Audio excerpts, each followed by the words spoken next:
ये वो काउंटर्स हैं जो पिछले हफ्ते खूब जोश में थे, अच्छी खासी पोजीशंस यहां पर देखी जा रही थी।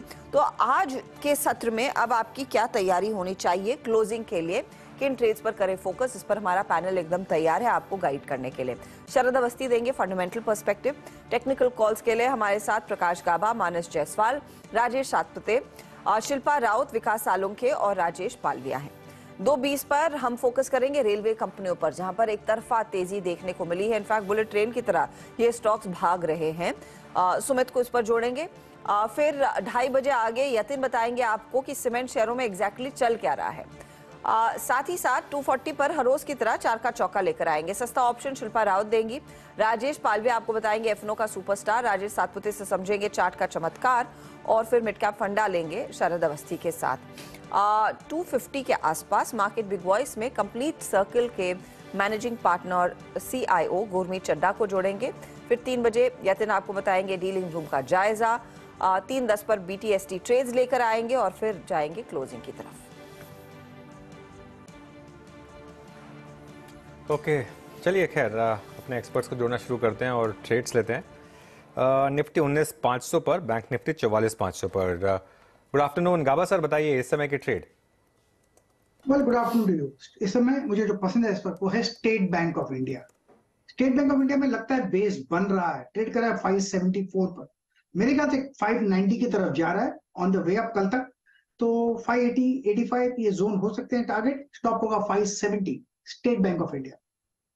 SBI में एक ट्रेड आप कह रहे हैं 580 की तरफ, तो 6 रुपए और कभी भी हो सकता है, लेकिन आइदर वेज तेजी की तरफ ही बढ़ता हुआ ये काउंटर। मानस, आफ्टरनून आपका ट्रेड। नमस्कार जी। तो देखिए, मदरसन में खरीदारी करने की राय रहेगी। अगर आप पैटर्न देखेंगे तो स्टॉक ने काफी समय निकाला 20 मूविंग एवरेज के आसपास कंसोलिडेशन में, बट फाइनली आज हमें एक ब्रेकआउट देखने को मिला है। ब्रेकआउट पे वॉल्यूम देखने को मिले हैं, तो मदरसन में खरीदारी करने की राय रहेगी। 98.50 आपके स्टॉप लॉसेस रहेंगे और 106 ये आपके टारगेट्स रहेंगे। ये दोनों ही कैश लेवल्स हैं। 100 वाला कॉल ऑप्शन लिया जा सकता है। 100 तक का स्ट्राइक प्राइस वाला ₹4.30 40 पैसे के आसपास ट्रेड हो रहा है। वहां पर ₹2.30 के स्टॉप लॉस से आप खरीदारी कर सकते हैं और ₹8.5 के टारगेट सेट कर सकते हैं। Okay, state bank of India high पर आ गया। संबदन मदरसन ये पिक किया है अब मानस ने। शिल्पा जी, गुड आफ्टरनून, आपका ट्रेड क्या रहेगा? Good afternoon. मेरा अभी के लिए ट्रेड रहेगा जाइडस लाइफ में। जाइडस लाइफ फ्यूचर्स ट्रेड कर रहा है अभी 622 पे। मुझे लगता है यहाँ पे अप्रोच कर रहा है 635 से 640 जोन्स। थोड़ा पोजिशनल 660 भी ये सीरीज में शायद आपको हिट होते हुए मिलेगा।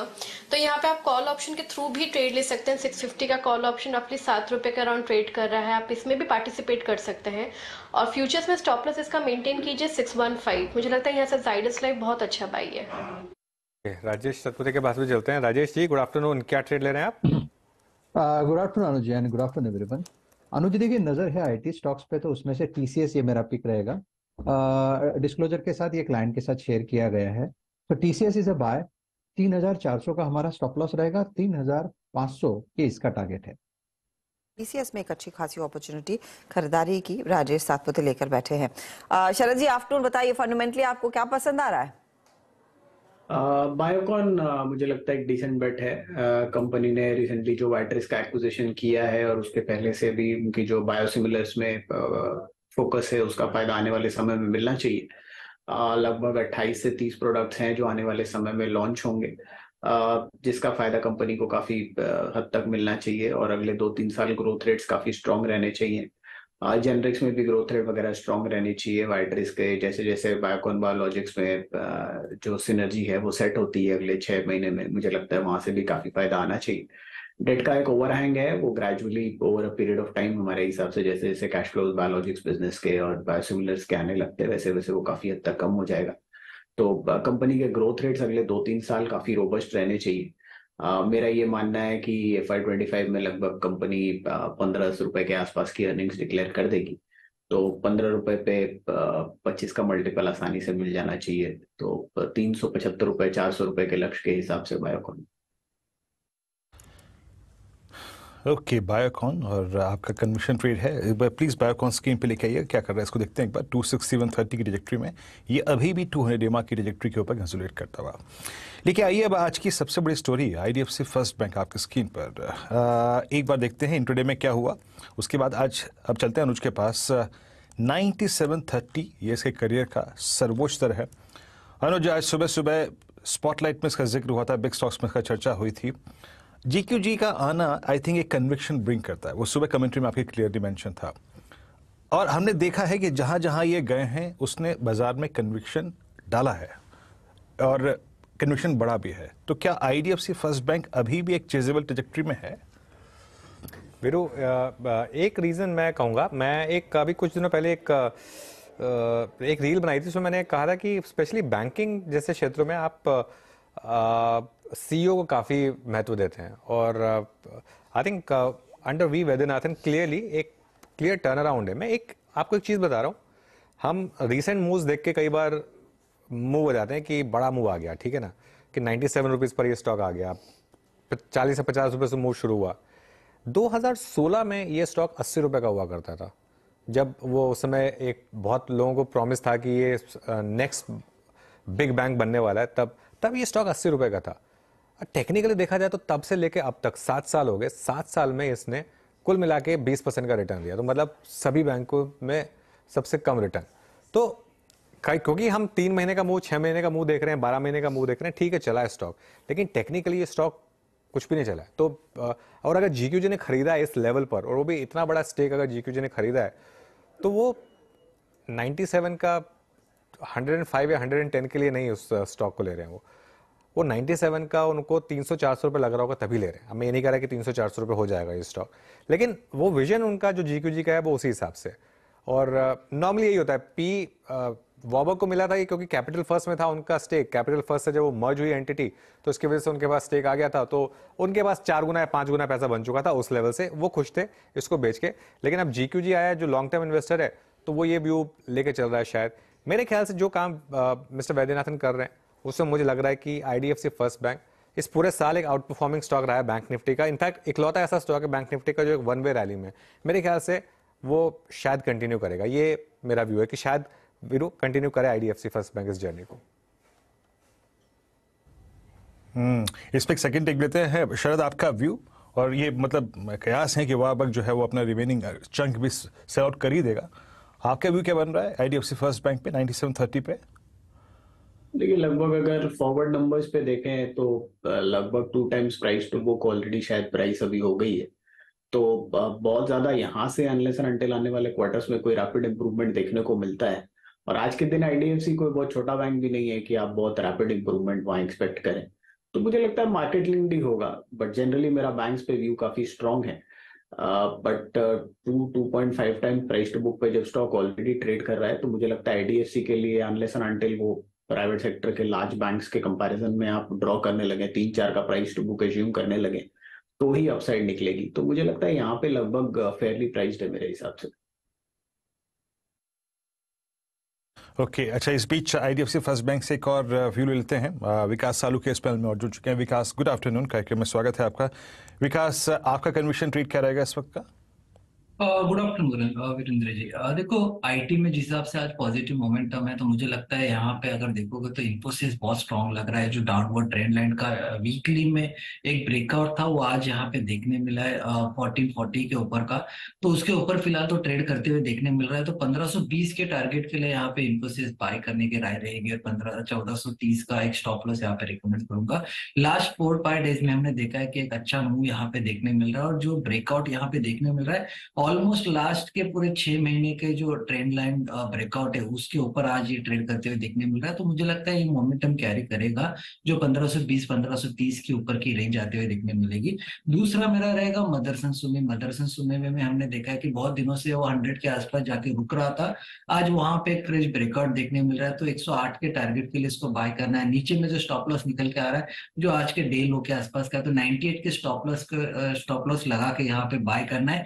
डेली वीकली तीनों भी इस पे ये स्टॉक मुझे लगता है एक अच्छा रिटर्न देने के लिए रेडी है, यहाँ से एक नई रेंज निकालने के लिए रेडी है। तो 108 का टारगेट यहाँ पे आते हुए देखने मिलेगा, मे भी उसके ऊपर भी जा सकता है, लेकिन पहला टारगेट जो यहाँ पे निकल के आ रहा है वो 108 के आसपास का है। ओके, तो संवर्धन मदरसन और इसी पर दरअसल कुछ ही देर पहले मानस ने भी तेजी का ही कॉल दिया था, तो ये कंसेंसस कॉल बनता हुआ। अच्छा, एक और पॉकेट जहां पर बहुत मजबूती देखने को मिली आज के दिन वो है मेटल कंपनियां, और मेटल में भी अगर आप बारीकी से देखें तो स्टील स्टॉक्स में क्या धमाल देखने को मिली है। सेल लगभग 6% ऊपर है। टाटा स्टील आज खुलने के साथ ही 4% ऊपर रहा। आज जेएसडब्ल्यू जैसे काउंटर्स में भी थोड़ा सा एक्शन, और आपको याद होगा जेएसपीएल जैसे काउंटर्स पर लगातार तेजी का कॉल इसी मंच पर पिछले हफ्ते हमारे जानकार दे रहे थे। अब यहां पर हुआ यह है कि स्टील की रीबार प्राइसेस में कुछ इजाफा बनता दिखाई दिया है। लगभग 1500 से 25 रुपए प्राइस हाइक की खबरें रिपोर्ट्स आ रही हैं। उसके बाद यहां पर और तेजी बनी। तो पहले मैं राजेश सातपुते आपसे गुजारिश करूंगी कि अगर हो सके तो सेल का चार्ट देखिए, अगला पड़ाव क्या है उस पर आपकी राय, और शरद से फिर एक पर्सपेक्टिव लेंगे कि अगर इतना प्राइस हाइक आ रहा है तो डिमांड के लिहाज से भी कितना और एक्शन बनता दिखाई देगा और कितना फायदा अर्निंग्स में। लेकिन सेल पहले। अर्षद जी, अगर आप सेल थोड़ा पोजिशनली देखें तो मुझे लगता है ये 110 से 112 ये इसका टारगेट होना चाहिए।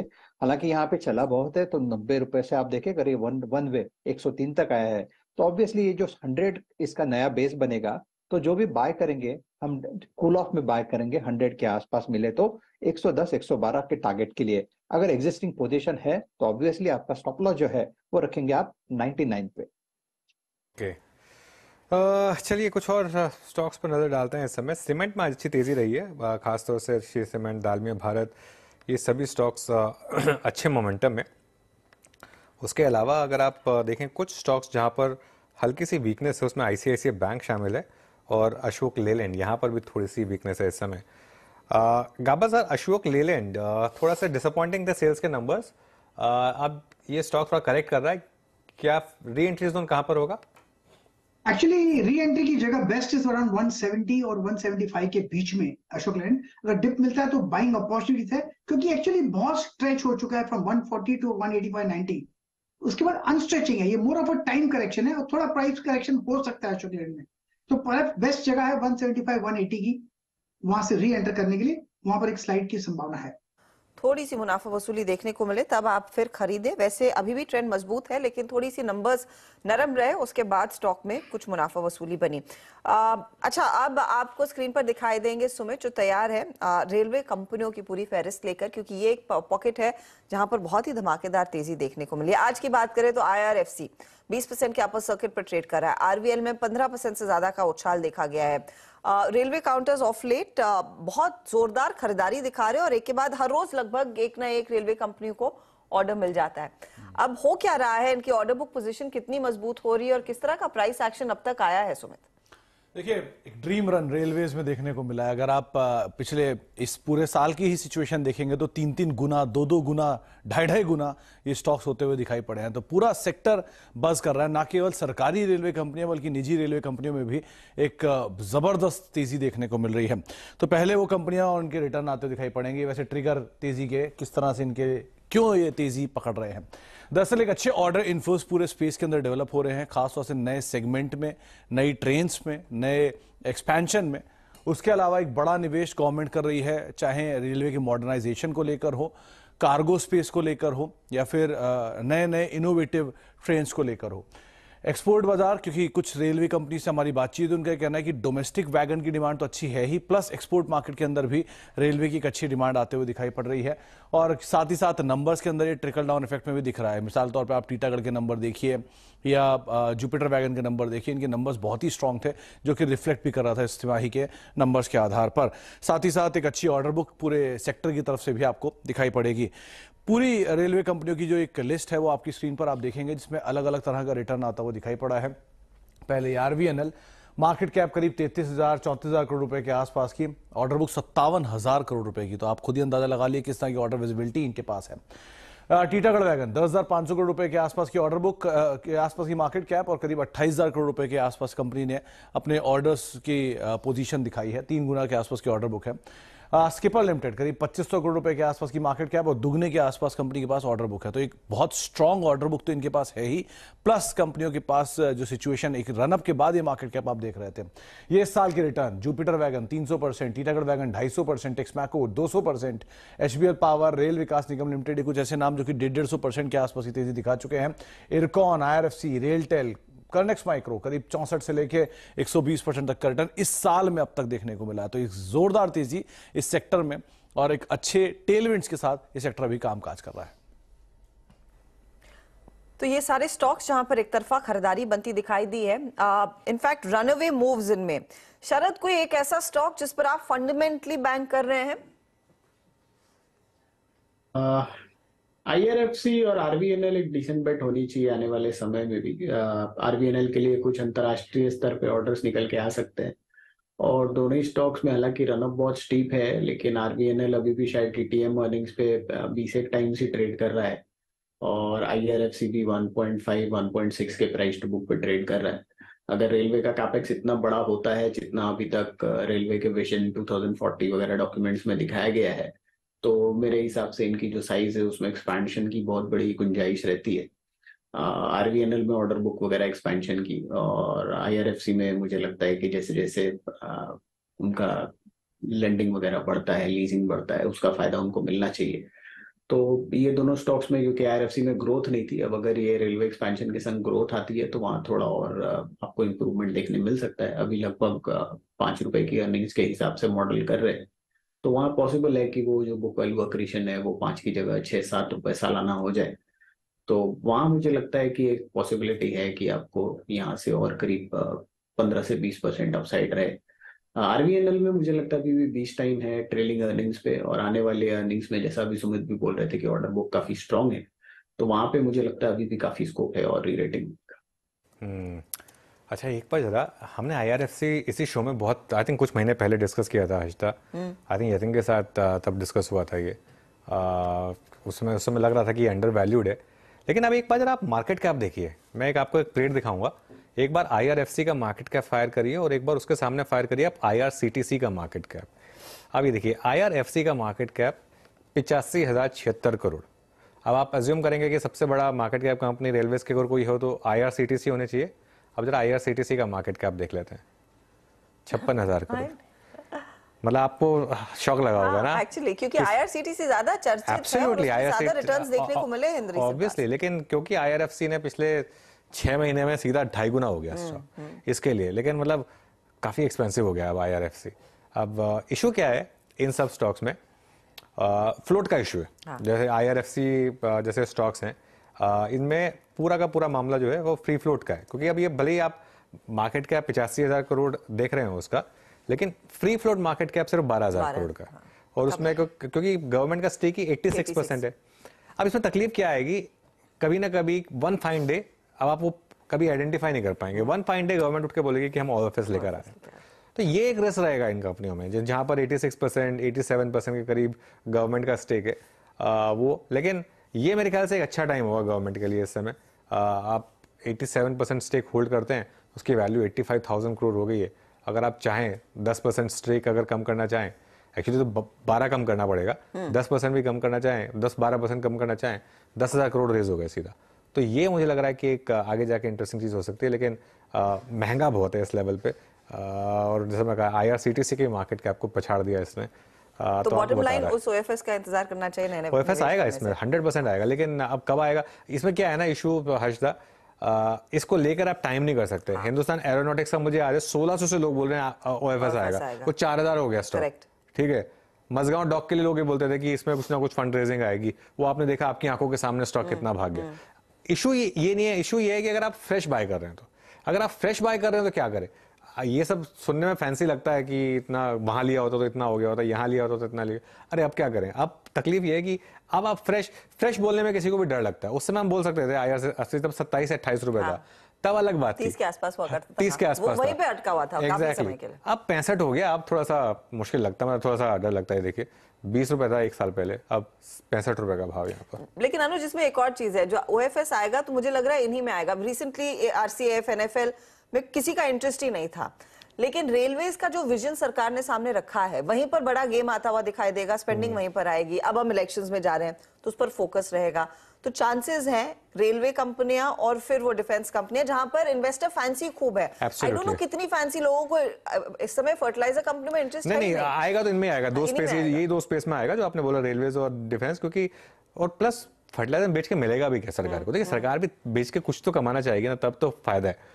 तो वो ऑब्वियसली मेरे ख्याल से IRFC और कोई रेलवे कंपनी और डिफेंस कंपनी और एक सरकार कोशिश करेगी, वो जैसे आज सुबह IDBI बैंक पर भी लक्ष्मण जी बोल रहे थे कि वहां से कुछ पैसा रेज किया जाए। लेकिन ये मूव जो है ये फिनोमिनल रहा है। मतलब मैच खुद हैरान था मार्केट कैप इसका देखकर कि इसका मार्केट कैप IRCTC से भी ऊपर निकल गया। चलिए कुछ और स्टॉक्स आपकी स्क्रीन पर लेकर आते हैं। अच्छा, इस बीच Nifty bank by the way कोशिश कर रहा है 100 पॉइंट ऊपर आने की, अब 100 पॉइंट ऊपर है, 45,540 के आसपास वापसी होती हुई निफ्टी बैंक की, उसका आप ध्यान रखिएगा। एक दो ट्रेड्स जो आज चले हैं और मंजे हैं, मिड कैप ITR, कंसिडरिंग हम निफ्टी IT की पहले मेंशन भी कर रहे थे ओपनिंग ट्रेड में कि देखिए यहीं पर सबसे ज्यादा एक्शन और निफ्टी IT एक आउट परफॉर्मर रहा है। अब मिड कैप साइड पर शिल्पा देखिए, कोफोर्ज यहाँ पर ओपन इंटरेस्ट एडिशन फाइनली आना शुरू हो चुका है, तो थोड़ी सी शॉर्ट्स कवर हुए हैं, होपफुली तेजी की तरफ लोग आएंगे, लेकिन परसिस्टेंट जैसे स्टॉक्स आउट परफॉर्म कर रहे हैं और दिग्गजों में तो काफी विकल्प है। मिड कैप IT में क्या इस समय आप दाव लगाएंगे तेजी का? क्या कोफोर्ज लग रहा है अब खरीदारी के आसपास आ चुका है काउंटर? डेफिनेटली हर्षिता, यहाँ पे मिड कैप ITs पे ही ध्यान है, चाहे वो LTIM हो, LTTS हो, कोफोर्ज हो या परसिस्टेंट हो। तो कोफोर्ज यहाँ पे 5550 के ऊपर एक बार सस्टेन करता है तो ये आपको सीधा टारगेट्स टूवर्ड्स 5750 टू 5800 तक लेके जाएगा। तो कोफोर्ज में थोड़ा अभी है स्कोप यहाँ पे आपको वापस एक मोमेंटम प्ले करने के लिए। 5550 पे रेजिस्टेंस है, इसके ऊपर definitely a very good buy. Okay, Coforge mid cap IT में 5447 पर ट्रेड करता है। प्रकाश ने जो ट्रेड पिक किया था SBI, वो डे हाई पर है, और जो अभी हर्षिता बैंक निफ्टी के स्विंग का जिक्र कर रही थी, ये स्पॉन्सर PSU बैंक्स ने ही किया है पिछले कुछ मिनटों में। SBI डे हाई, लेकिन मेरी निगाह जा रही थी कैनरा बैंक पे। मानस जरा कैनरा बैंक को देखिएगा, ये जो स्विंग है थोड़ा सा क्लियर है। इट्स 337 डे हाई की ट्रेजेक्ट्री में, और ये जो मल्टीपल हाइस की ट्रेजेक्ट्री है 30 नवंबर 2022, मतलब ये पूरा CY23 की एक सप्लाई ट्रेजेक्ट्री है मानस। लेकिन आज की कैंडल क्या कन्विक्शन दे रही है आपको? अब हम 7 अगस्त के बाद के सबसे हाईएस्ट क्लस्टर पे हैं। तो somehow with in PSU banking basket सबसे क्लियर चार्ट शायद कोई है तो that's I think Canara bank. आपका व्यू मानस क्या है? बिल्कुल, देखिए कॉन्फिडेंस आया था जब पिछले सेशन में स्टॉक ने 100 मूविंग एवरेज के आसपास सपोर्ट लेके 20 मूविंग एवरेज को रिगेन किया था, तब बिल्कुल कॉन्फिडेंस आया था। और आज जब स्टॉक ने 332 के लेवल्स के ऊपर सस्टेन करना शुरू किया तो वो बिल्कुल बता रहे थे कि जो पिछले हाईस 350 रुपए के आसपास के हैं, स्टॉक उसको टच करने के लिए तैयार है। तो अभी भी आप खरीदारी कर सकते हैं। करंट लेवल्स पे 332 के स्टॉप लॉस से आप खरीदारी करिए और 350 रुपए तक के टारगेट्स पॉसिबल है। 340 वाला कॉल ऑप्शन लिया जा सकता है, 10 रुपए पे ट्रेड हो रहा है, वहां पर आप 7 रुपए के स्टॉप लॉस से खरीदारी करिए और 17 रुपए के टारगेट से करिए। Okay, Canara Bank at day high, Bank of Baroda at day high, PNB at day high, और साथ ही साथ आपका इस वक्त स्टेट बैंक में डे हाई पर है। हमारे साथ राजेश पालवे जुड़ चुके हैं एक्सिस सिक्योरिटी से। राजेश, गुड आफ्टरनून, आपका कन्विक्शन ट्रेड इस वक्त का? Good afternoon Virendra ji, good afternoon everyone. सो यहाँ पे सीमेंट स्टॉक्स भी काफी अट्रैक्टिव लग रहा है। अल्ट्राटेक सीमेंट पे यहाँ पे फोकस है। जिस तरीके से वीकली डेली टाइम फ्रेम पे एक ब्रेकआउट देखने को मिला, आज काफी अच्छा मोमेंटम बना, डे हाई के आसपास स्टॉक ट्रेड कर रहा है। हमें लग रहा है अल्ट्राटेक सीमेंट में यहाँ पे मोमेंटम एक्सटेंड होगा। 86, 80, 8700 तक के अपसाइड पे टारगेट एक्सपेक्ट कर रहे हैं। स्टॉप लॉस रखेंगे करीब 8565 के आसपास। और जो दूसरा स्टॉक हमें पसंद आ रहा है, जैसा कि आप अभी डिस्कस कर रहे थे, PSU बैंक, वहीं पे हमें लगता है कि बैंक ऑफ बड़ौदा पे भी फोकस रखना चाहिए। स्टॉक में एक फॉलिंग ट्रेंड लाइन का ब्रेकआउट यहाँ पे डेली सेटअप पे बनते हुए दिखता है, और जिस तरीके के स्ट्रक्चर है बैंक ऑफ बड़ौदा के, हमें लग रहा है कि यहाँ पे फ्यूचर में बाय किया जा सकता है। अपसाइड के टारगेट 206, 208 तक आते हुए दिख सकते हैं। स्टॉप लॉस होगा करीब 193 के आसपास। ओके, चलिए अब एक काम करते हैं, सीमेंट स्टॉक्स की बात करते हैं। आज काफी अच्छा मोमेंटम इन सब स्टॉक्स में, क्यों दौड़ रहे हैं ये और क्या है ट्रिगर्स? यतिन के पास चलते हैं। Yatin, good afternoon. Good afternoon. और आज 2 बड़े ब्रोकरेजेस की रिपोर्ट आई है सीमेंट कंपनीज पे, और क्योंकि पहला हफ्ता है ये महीने का, और सितंबर की बात करें तो जेफरीज और MK, ये दोनों ब्रोकरेज का मानना है कि जो डीलरशिप्स जो होती हैं सीमेंट की ऑल इंडिया बेसिस पे, जब उनके साथ एक सर्वे किया तो ये पाया कि 10 से 35 रुपए तक की ये प्राइस हाइक आपको होती हुई दिखाई पड़ रही है अक्रॉस द रीजन्स।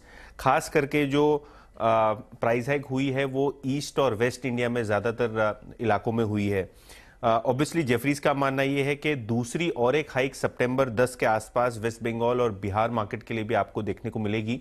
और क्योंकि मॉनसून थोड़ा सब नॉर्मल है, कंस्ट्रक्शन एक्टिविटी का पिकअप हमने देखा है, तो यूजुअली हम ये देखते हैं कि जब मॉनसून का महीना होता है और थोड़ा बहुत रिसीड होता है मॉनसून, तब एकदम से सीमेंट में डिमांड आती है। तो क्योंकि मॉनसून थोड़ा अब्रप्ट है तो शायद इसका फायदा आपको सीमेंट सेक्टर पे होता हुआ दिखाई पड़ रहा है।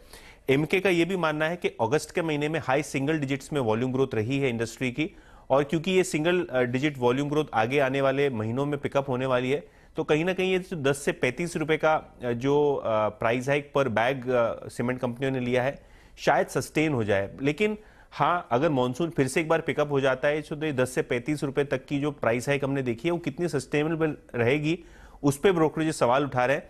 लेकिन बहरहाल ये 10 से 35 रुपए की जो प्राइस हाइक है, क्योंकि अगस्त के महीने में कोई बड़ी प्राइस हाइक हमने देखी नहीं थी, शायद इसीलिए आपको रैली होते हुए दिखाई पड़ रहे हैं cement stocks. Most importantly Emkay का मानना ये है कि जो इनपुट कॉस्ट लोअर लेवल से बढ़े हुए हैं, शायद इसको ऑफसेट करने के लिए सीमेंट कंपनीज ने ये प्राइस हाइक का डिसीजन लिया है। उनकी अल्ट्राटेक पे खरीदारी की सलाह है। इसके अलावा आज श्री सीमेंट पे नोमुरा का अपग्रेड आया है, उन्होंने रिड्यूस से इसको बाय पे अपग्रेड किया है, टारगेट बढ़ा के 28,700 कर दिया है जो पहले 20,400 था। तो शायद इसीलिए आप एसीसी, अल्ट्राटेक, श्री सीमेंट जैसे काउंटर्स में ब्रोकरेज रिपोर्ट के बाद मोमेंटम देख रहे हैं। ओके, तो एक इंटरेस्टिंग स्पेस जहां पर काफी एक्टिविटी बनती हुई दिखाई दी है। अल्ट्राटेक पर तो एक व्यू आया, 10 से 35% प्रति बैग के इजाफे की बात यहां पर ब्रोकरेजेस कह रहे हैं। शरद, आपकी अप्रोच क्या रहेगी सीमेंट में? अब डिमांड देखकर देखेंगे कंपनियां की और प्राइस बढ़ाने का मौका इनको मिलेगा या नहीं। आप क्या पिकअप कर रहे हैं ऑन ग्राउंड? देखिए, प्राइस बढ़ाने वाला तो जो इम्पैक्ट है वो ग्रेजुअल रहेगा, बट इनपुट कॉस्ट में कोयले की कीमत एक इनके लिए प्रॉब्लम है, पेटकोक मेटकोक की, तो वो जैसे जैसे एड्रेस होती है, मुझे लगता है यूरोप की नॉर्मलाइजेशन के संग वो काफी हद तक एड्रेस होगी, तो वो एक पॉजिटिव रहेगा इनके लिए। तेल की कीमतें अभी थोड़ी ऊपर गई हैं तो थोड़ा इनके लॉजिस्टिक कॉस्ट में इनको फर्क पड़ सकता है, बट वो भी मेरे हिसाब से लॉन्ग टर्म में सस्टेनेबल नहीं है। तो ये दोनों ही जो कॉस्ट फैक्टर्स हैं वो मुझे लगता है शॉर्ट टर्म है। जहां तक भाव बढ़ाने की बात है, भाव चाहे वो मॉडेस्टली भी बढ़ाएं, हमारा ये मानना है कि डिमांड साइकिल काफी स्ट्रांग रहेगा। अगर आप ऑपरेशनल इंप्रूवमेंट को टारगेट करेंगे और वैल्यूएशन कंफर्ट दोनों को टारगेट कर रहे हैं, तो मुझे लगता है एसीसी एक बहुत बढ़िया बैठा है इन लेवल्स पे। और डालमिया भारत पिछले क्वार्टर के नतीजे थोड़े खराब आए थे, उसके बाद डिसेंट करेक्शन उस स्टॉक ने देखी थी, वैल्यूएशन कंफर्ट वहां पे भी सबसे ज्यादा है। तो अगर मुझे दो स्टॉक्स चुनने हो तो मैं एसीसी और डालमिया भारत के संग जाना चाहूंगा। जहाँ एसीसी डाल में भारत, लेकिन अगर मतलब इसमें कोई राय नहीं कि एसीसी की टेक्निकल प्लेसमेंट अच्छी है, लेकिन अगर आप अल्ट्राटेक सीमेंट को देखें, जिसका जिक्र मैं अब शुरुआती 2 बजे की कमेंट्स में कर भी रहा था, एक तो इसमें स्ट्रेच काफ़ी अच्छा खासा है, एक क्लियर चार्ट, बहुत क्लियर चार्ट, और इनफैक्ट ये प्राइस जो है इसका ऑल टाइम हाई जोन है। राजेश पालविया जी, अल्ट्राटेक सीमेंट पे आपका व्यू क्या है? आज की कैंडल ने बहुत स्ट्रॉन्ग मूव दिया, वॉल्यूम्स अच्छे हैं, ओएडिशंस, ऑप्शन एक्टिविटी, सारे डेटा अच्छे हैं इसके। इसको सितंबर की सीरीज के लिए कैसे प्ले करें, और कोई ऑप्शन देना चाहेंगे आप इस वक्त? ट्रेड तो आप हाँ बिल्कुल, तो मेरे जो व्यू बुलिश ही है, और हमें लग रहा है कि अल्ट्राटेक सीमेंट में जिस तरीके से ब्रेकआउट वीकली टाइम फ्रेम पे बना है, ऑलमोस्ट 8 से 9 वीक का एक कंसोलिडेशन रेंज का ब्रेकआउट बना है, तो हमें लगता है यहाँ मोमेंटम बिल्कुल एक्सटेंड होगा, 8700 को भी सरपास करते हुए दिखेगा। 8650 के कॉल ऑप्शन को बाय किया जा सकता है। 8650 का कॉल ऑप्शन करीब 168 के आसपास अभी ट्रेड कर रहा है, यहाँ पे लॉन्ग साइड का ट्रेड लिया जा सकता है, और इसमें स्टॉप लॉस रखेंगे करीब 140 के आसपास, और अपसाइड में इस ऑप्शन के टारगेट आना चाहिए करीब 200 से 210 की तरफ। अच्छा, एक बार आईटी को रिविजिट करते हैं, जरा पहले निफ्टी आईटी इंडेक्स देखते हैं। निफ्टी आईटी डे हाई पर देखिए 2% के मूव इस समय यहाँ पर निफ्टी आईटी में, और सुबह सुबह हमने परसिस्टेंट स्पॉट किया था आज, और इस पर एक कॉल भी ली गई थी। आई थिंक मानस से हमने वो स्टॉक डिस्कस किया था परसिस्टेंट, और उसके बाद अच्छे मूव्स आए इसमें। अभी देखिए डे हाई पर ये स्टॉक करीब 4.5% ऊपर। सुबह खुलते ही इसमें 2 चीज़ नोटिस की थी, एक तो इसका ओपन लो सेम था, और इसके कॉल्स की प्लेसमेंट काफ़ी अच्छी लग रही थी, तो इसके लिए ये स्टॉक लग रहा था कि आज शायद कुछ अच्छा करेगा। मानस, इसको रिविजिट करते हैं एक बार परसिस्टेंट को, और इसके अलावा कोई और आईटी स्टॉक जो आपके रेडार पर आया हो? परसिस्टेंट की जहां तक बात है, देखिए ट्रेंड तो बहुत पॉजिटिव है, अभी भी स्टॉक में स्ट्रेंथ है और मेरा समझना है कि शायद 5900 तक के भाव आपको बहुत जल्द देखने को मिलेंगे। और अनुज जी, जिस तरह का ब्रेकआउट हमने वीकली और मंथली चार्ट पे देखा है, तो इन्वेस्टमेंट के तौर पे भी आई थिंक इस स्टॉक को अपने पोर्टफोलियो में जरूर रखना चाहिए, क्योंकि जो लॉन्ग टर्म के टारगेट है वो 6500 के आसपास के आते हैं। तो एक बहुत ही स्ट्रॉन्ग स्ट्रक्चर है, अपनी पोजीशन में बने रहिए, स्टॉप लॉस को ऊपर रिवाइज करके ट्रेडिंग के तौर पे सब 5650 कर ले। अगर हम दूसरे आईटी स्टॉक की बात करें तो आई थिंक विप्रो एक बहुत ही बढ़िया स्टॉक हो सकता है, क्योंकि देखिए विप्रो में दो तीन तरह से अगर आप देखेंगे तो डेली चार्ट पे आपको हायर टॉप हायर बॉटम्स का ट्रेंड दिखेगा।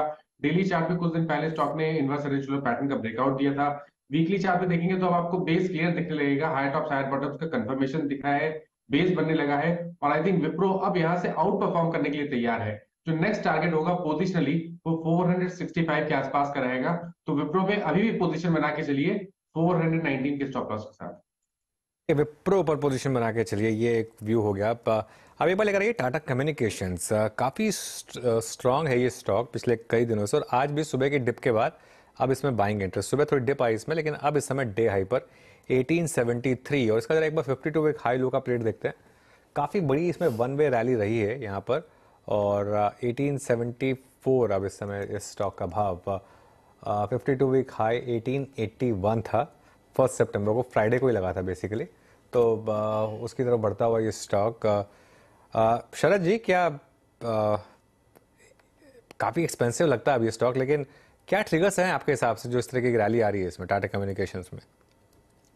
देखिए, एक तो 5G के चालू होने के बाद ग्लोबली जैसे जैसे इंडस्ट्री में 5G का यूजेज बढ़ता है, डेटा की जो पेनिट्रेशन है और डेटा की जो यूजेज है वहाँ पे काफी बड़ी चेंज आनी चाहिए आने वाले समय में। चाहे आप IoT की बात करिए, चाहे 5G यूजर केसेस डेवलप होने की बात करिए, तो डेटा कंजम्पशन में एक रैपिड ग्रोथ आनी चाहिए, जो इनका मेजर बिजनेस है आज के दिन में।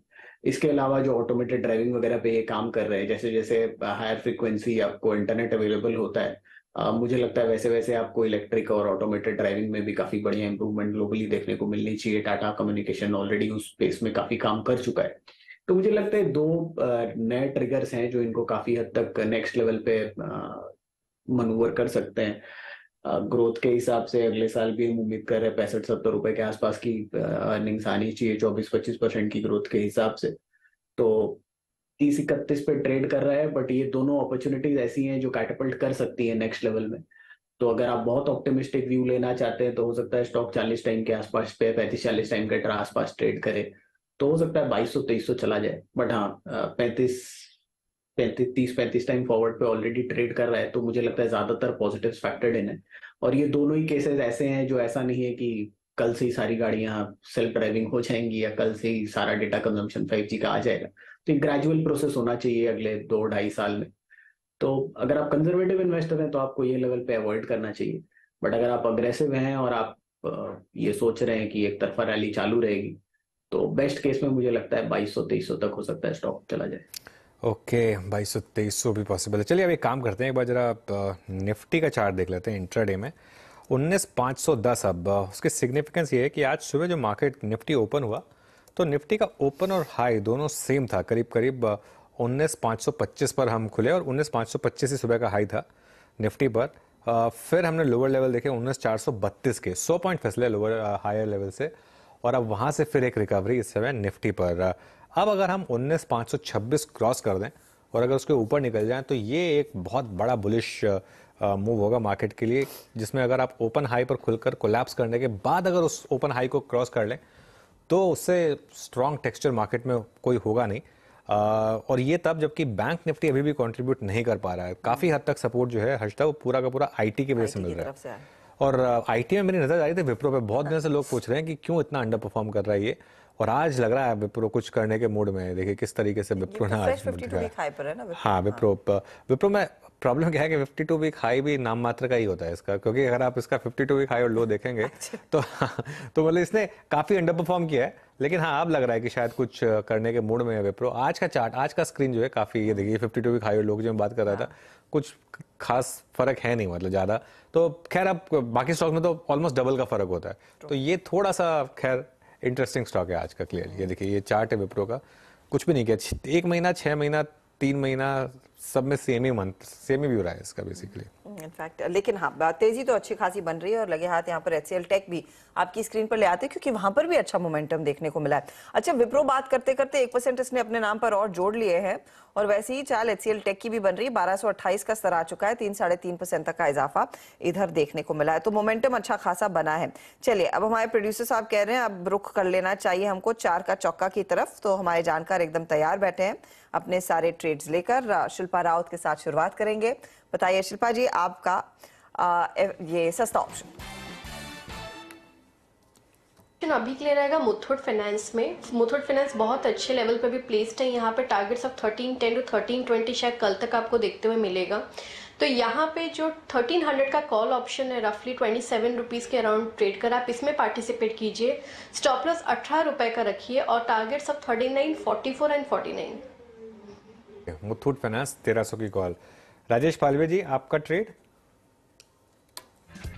अभी जी आईटी सेक्टर में हमें लगता है HCL पे यहाँ पे फोकस करना, HCL टेक पे फोकस करना चाहिए। स्टॉक में एक वीकली सेटअप पे ब्रेकआउट ऑलरेडी देखने को मिला, आज काफी अच्छे ओपन इंटरेस्ट एडिशन देखने को मिले, लॉन्ग बिल्टअप पे सेटअप है। HCL टेक फ्यूचर पे हमें लगता है जो टारगेट आ सकते हैं वो करीब आना चाहिए 1280 से लेके 1290 तक के। स्टॉप लॉस रखेंगे करीब 1205 के आसपास। तो हमें लगता है आईटी सेक्टर यहाँ से एक अच्छा मोमेंटम एक्सटेंड करते हुए दिखेगा अगले 1 या 2 trading session. Okay, HCL technologies आपका आज का एफएनओ सुपरस्टार। 4 के चमत्कार पिक करते हैं राजेश सतपुरे जी के साथ। राजेश जी, क्या पिक कर रहे हैं आप? वीरेंद्र जी देखिए, मैं पिक करूंगा बैंक ऑफ बड़ौदा को। इसके 2 रीजन है। एक तो यहाँ पे क्लियर कट एक ट्रेंड रिवर्सल सिग्नल मिला है, जो फॉलिंग चैनल हम कहते हैं उसका ब्रेकआउट मिला है, अभी ब्रेकआउट मिला है और ये ब्रेकआउट का लेवल है 194 का। तो जैसे 194 सरपास किया उसके बाद यहाँ पे शॉर्ट कवरिंग रैली तेज होगी। 205 ये इसका इमीडिएट टारगेट है। वैसे अगर थोड़ा कोई रख सकता है तो 210 को भी टेस्ट कर सकता है। तो ये जो ब्रेकआउट है इसी को प्ले करेंगे विद स्टॉप लॉस ऑफ 193। तो it's a buy in Bank of Baroda. जैसे मैंने कहा इनिशियल टारगेट होगा 205। Okay, Bank of Baroda. चलिए मिड कैप फंडा के लिए शरद जी के पास चलते हैं। शरद जी बताइए आपके पिक। जी, हमारा मिड कैप फंडा है ABFRL, Aditya Birla fashion retail.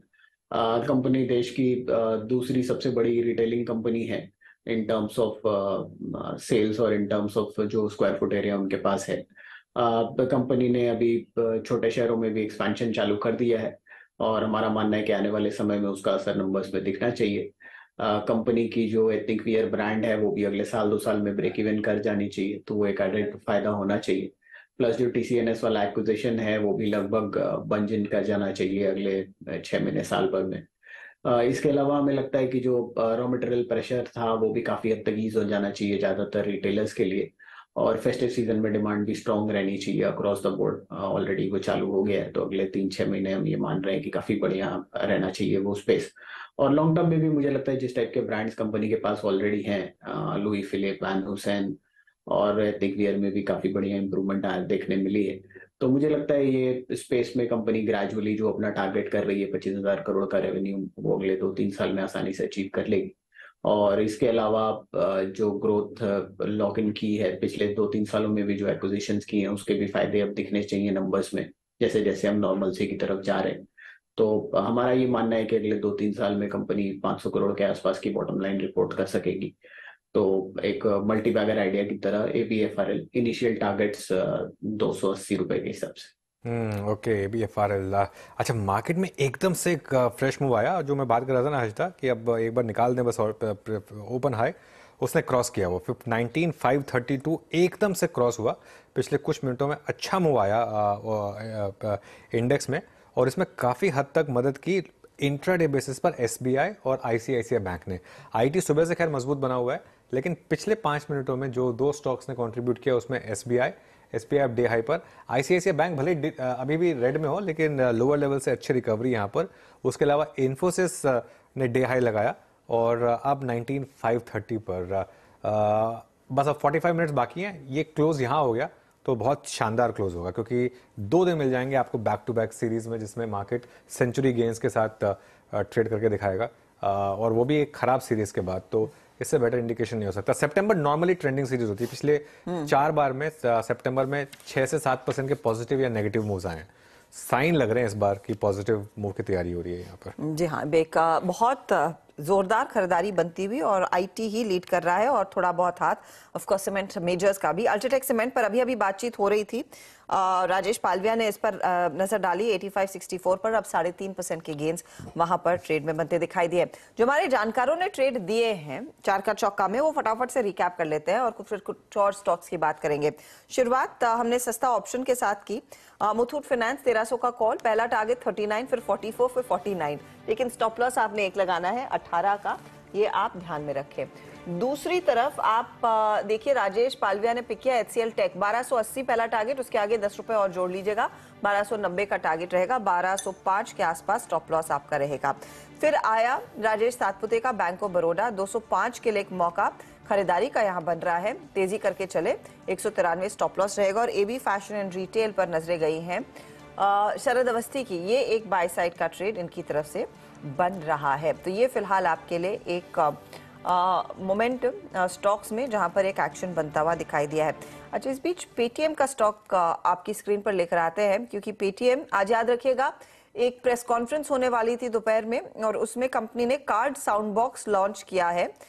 Sound box से तो हम सब वाकिफ है कि आप स्कैन करके पैसे देते हैं तो साउंड बॉक्स वो रिएटरेट करता है कि एक्स पर्सन ने आपको इतने अमाउंट का पैसा भेज दिया है।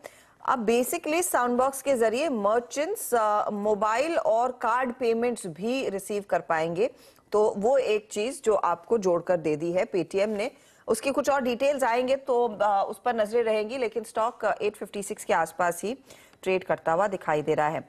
चलिए एक दो काउंटर्स, हम मेटल्स की बात कर रहे थे और ये कमोडिटी प्ले वाले काउंटर्स आप देखेंगे तो आज कोल इंडिया मोमेंटम में है। हम मैंगनीज ओर की बात कर रहे थे सुबह में, जहां पर प्रोडक्शन आंकड़े काफी जोरदार, लेकिन एनएमडीसी ने सारी लाइमलाइट अपने नाम कर ली है। विकास सालुंखे, एनएमडीसी का चार्ट आई एम श्योर आप सुबह से वॉच कर रहे हैं, ट्रेड लिया है तो बताइए, और क्या 138 पर नया खरीदारी का मूव आ सकता है या नहीं? 6% तो भाग गया है। जी हर्षदा जी, अगर देखो तो हमने भी रिकमेंड कर चुके थे और यहाँ से एक अच्छा मूव देखने मिला है, बट यहाँ पे थोड़ा वेट करना चाहिए क्योंकि जो मोमेंटम यहाँ पे आया था 140 एक इमीडिएट रेजिस्टेंस यहाँ पे, तो फ्रेश बाइंग के लिए तो यहाँ पे रिकमेंड नहीं करूंगा। थोड़ा रिट्रेस होता है 130 टू 130 के आसपास तो ही एक बाइंग जोन आ सकता है वापस, बट फिलहाल तो 140 का एक इमीडिएट हार्डल इसमें देखने मिल सकता है। जब तक उसके ऊपर निकलता नहीं तब तक फ्रेश बाइंग की राय नहीं रहेगी, और जिनके पास पोजीशन है तो फिलहाल तो होल्ड कीजिए। 134 एक अभी एक बेस बना चुका है, इंट्राडे बेस पे हमने देखा है कि 134 का एक सपोर्ट बना चुका है, तो उस सपोर्ट पे बने रह सकते हैं। फ्रेश बाइंग के लिए वापस अगर ये 140 ब्रेक करता है तो ऊपर की जो नई रेंज निकल के आ रही है 150 152 के आसपास की, तो फ्रेश बाइंग 140 के ऊपर ही करनी चाहिए। अच्छा, एक बार स्टॉक लेकर आइए आप जरा IEX का। सुबह से यहाँ पर काफी इंटरेस्टिंग डेवलपमेंट्स थी out of the money call options में। मैं सुबह से देख रहा था 140 145 इन सब कॉल्स में जबरदस्त बाइंग हो रही थी। हालांकि सुबह स्टॉक फ्लैट था, लेकिन अब ये स्टॉक डे हाई है, इस समय अच्छे मोमेंटम के साथ करीब 3% ऊपर।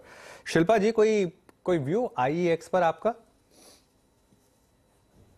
की बात करेंगे या फिर हम लोग पूरा यहाँ पे पावर सेक्टर्स की बात करेंगे तो बहुत अच्छे मूवमेंट में है।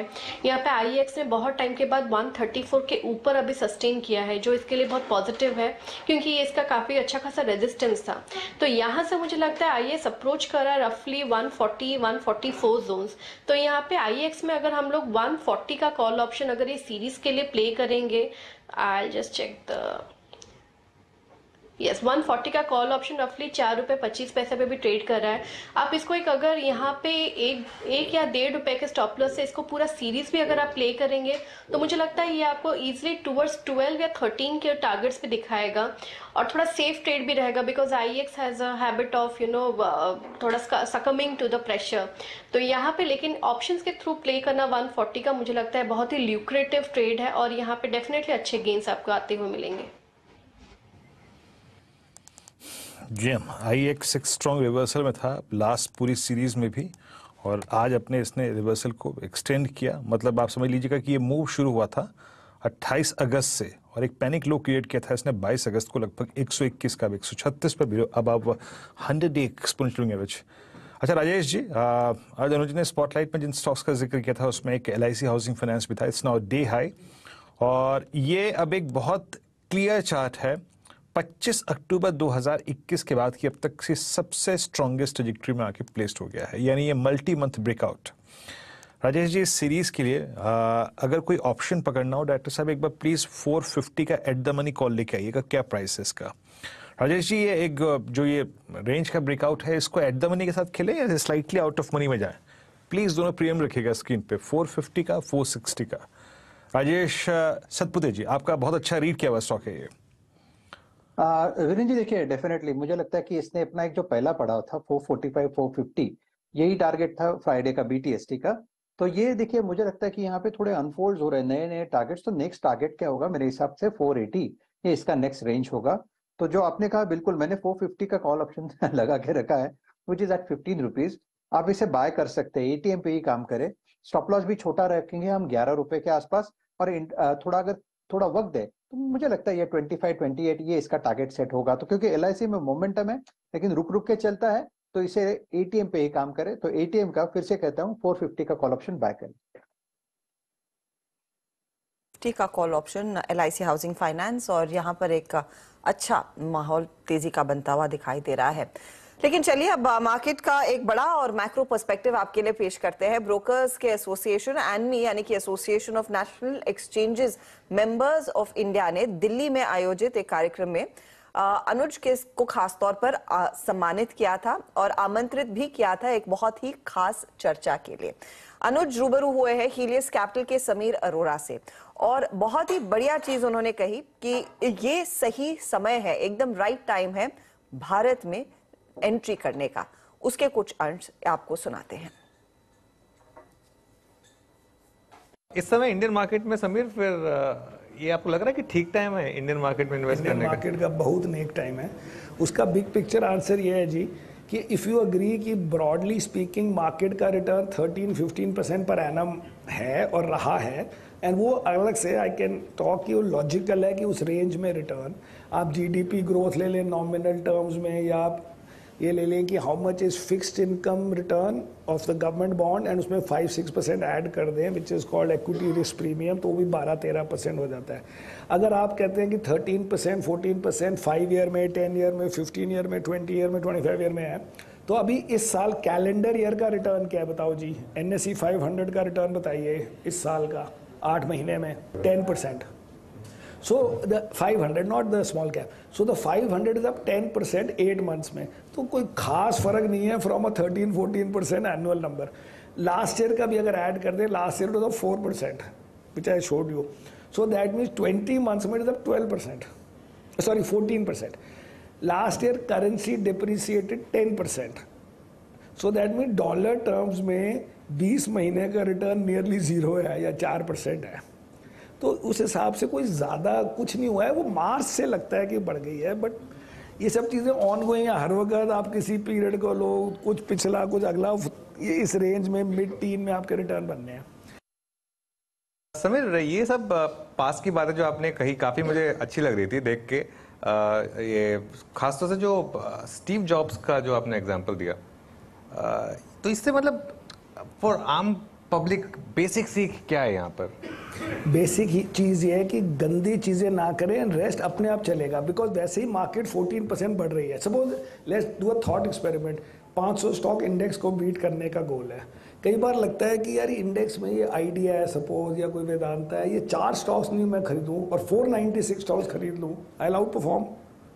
लेकिन उसमें क्या है, रिस्क है कि आपने 1-2 स्टॉक नहीं लिए और मतलब कोई इंडेक्स सपोज ट्राई करे ETF कि मैं 497 स्टॉक खरीदूंगा और 3 नहीं खरीदूंगा जो मुझे बड़े गंदे लगते हैं। It will look very logical. लेकिन अगर आप कहो कि मैं ना 5 हाईली लेवरेज स्टॉक्स नहीं खरीदूंगा, 5 वो नहीं खरीदूंगा जो बड़े एक्सपेंसिव है, 5 वो नहीं खरीदूंगा जिनकी क्लियरली बैड हिस्ट्री है, 5 नहीं खरीदूंगा जिसमें इंडस्ट्री वेरी बैड है, ताकि एक फैक्टर से नहीं कर रहे और आप ऐसे 50 स्टॉक ना खरीदें और 450 स्टॉक्स खरीद लें, nearly guaranteed you will out perform every year. ताकि एक बैड फैक्टर डोमिनेट ना करे कि सपोज ऐसे मैं I will not buy leverage stocks और फिर इंटरेस्ट रेट बढ़ जाए, घट जाए तो वही स्टॉक्स बढ़ जाए थोड़े दिनों के लिए, लेकिन आपको मैं 5 हाईली लेवरेज नहीं लूंगा, वो नहीं लूंगा। So base what it means is good का आपको कभी पता नहीं लग सकता how good they can be, but since so many stocks do well, आप अपनी तरफ से जो चीज़ गंदे फैक्टर्स हैं वो मत लो। तो इसमें 2-3 इंपॉर्टेंट चीज़ें थी। वो जो कॉन्वर्सेशन थी, वो पूरी कॉन्वर्सेशन अगर आप सुनेंगे तो उससे मतलब जो मेरी समीर से कॉन्वर्सेशन है, उससे पहले समीर ने जो प्रेजेंटेशन दी थी, तो उसके बाद ये फायरसाइड चैट हुई थी। वो कॉन्वर्सेशन को भी हम कुछ टाइम बाद अपलोड करेंगे, बहुत इंटरेस्टिंग है।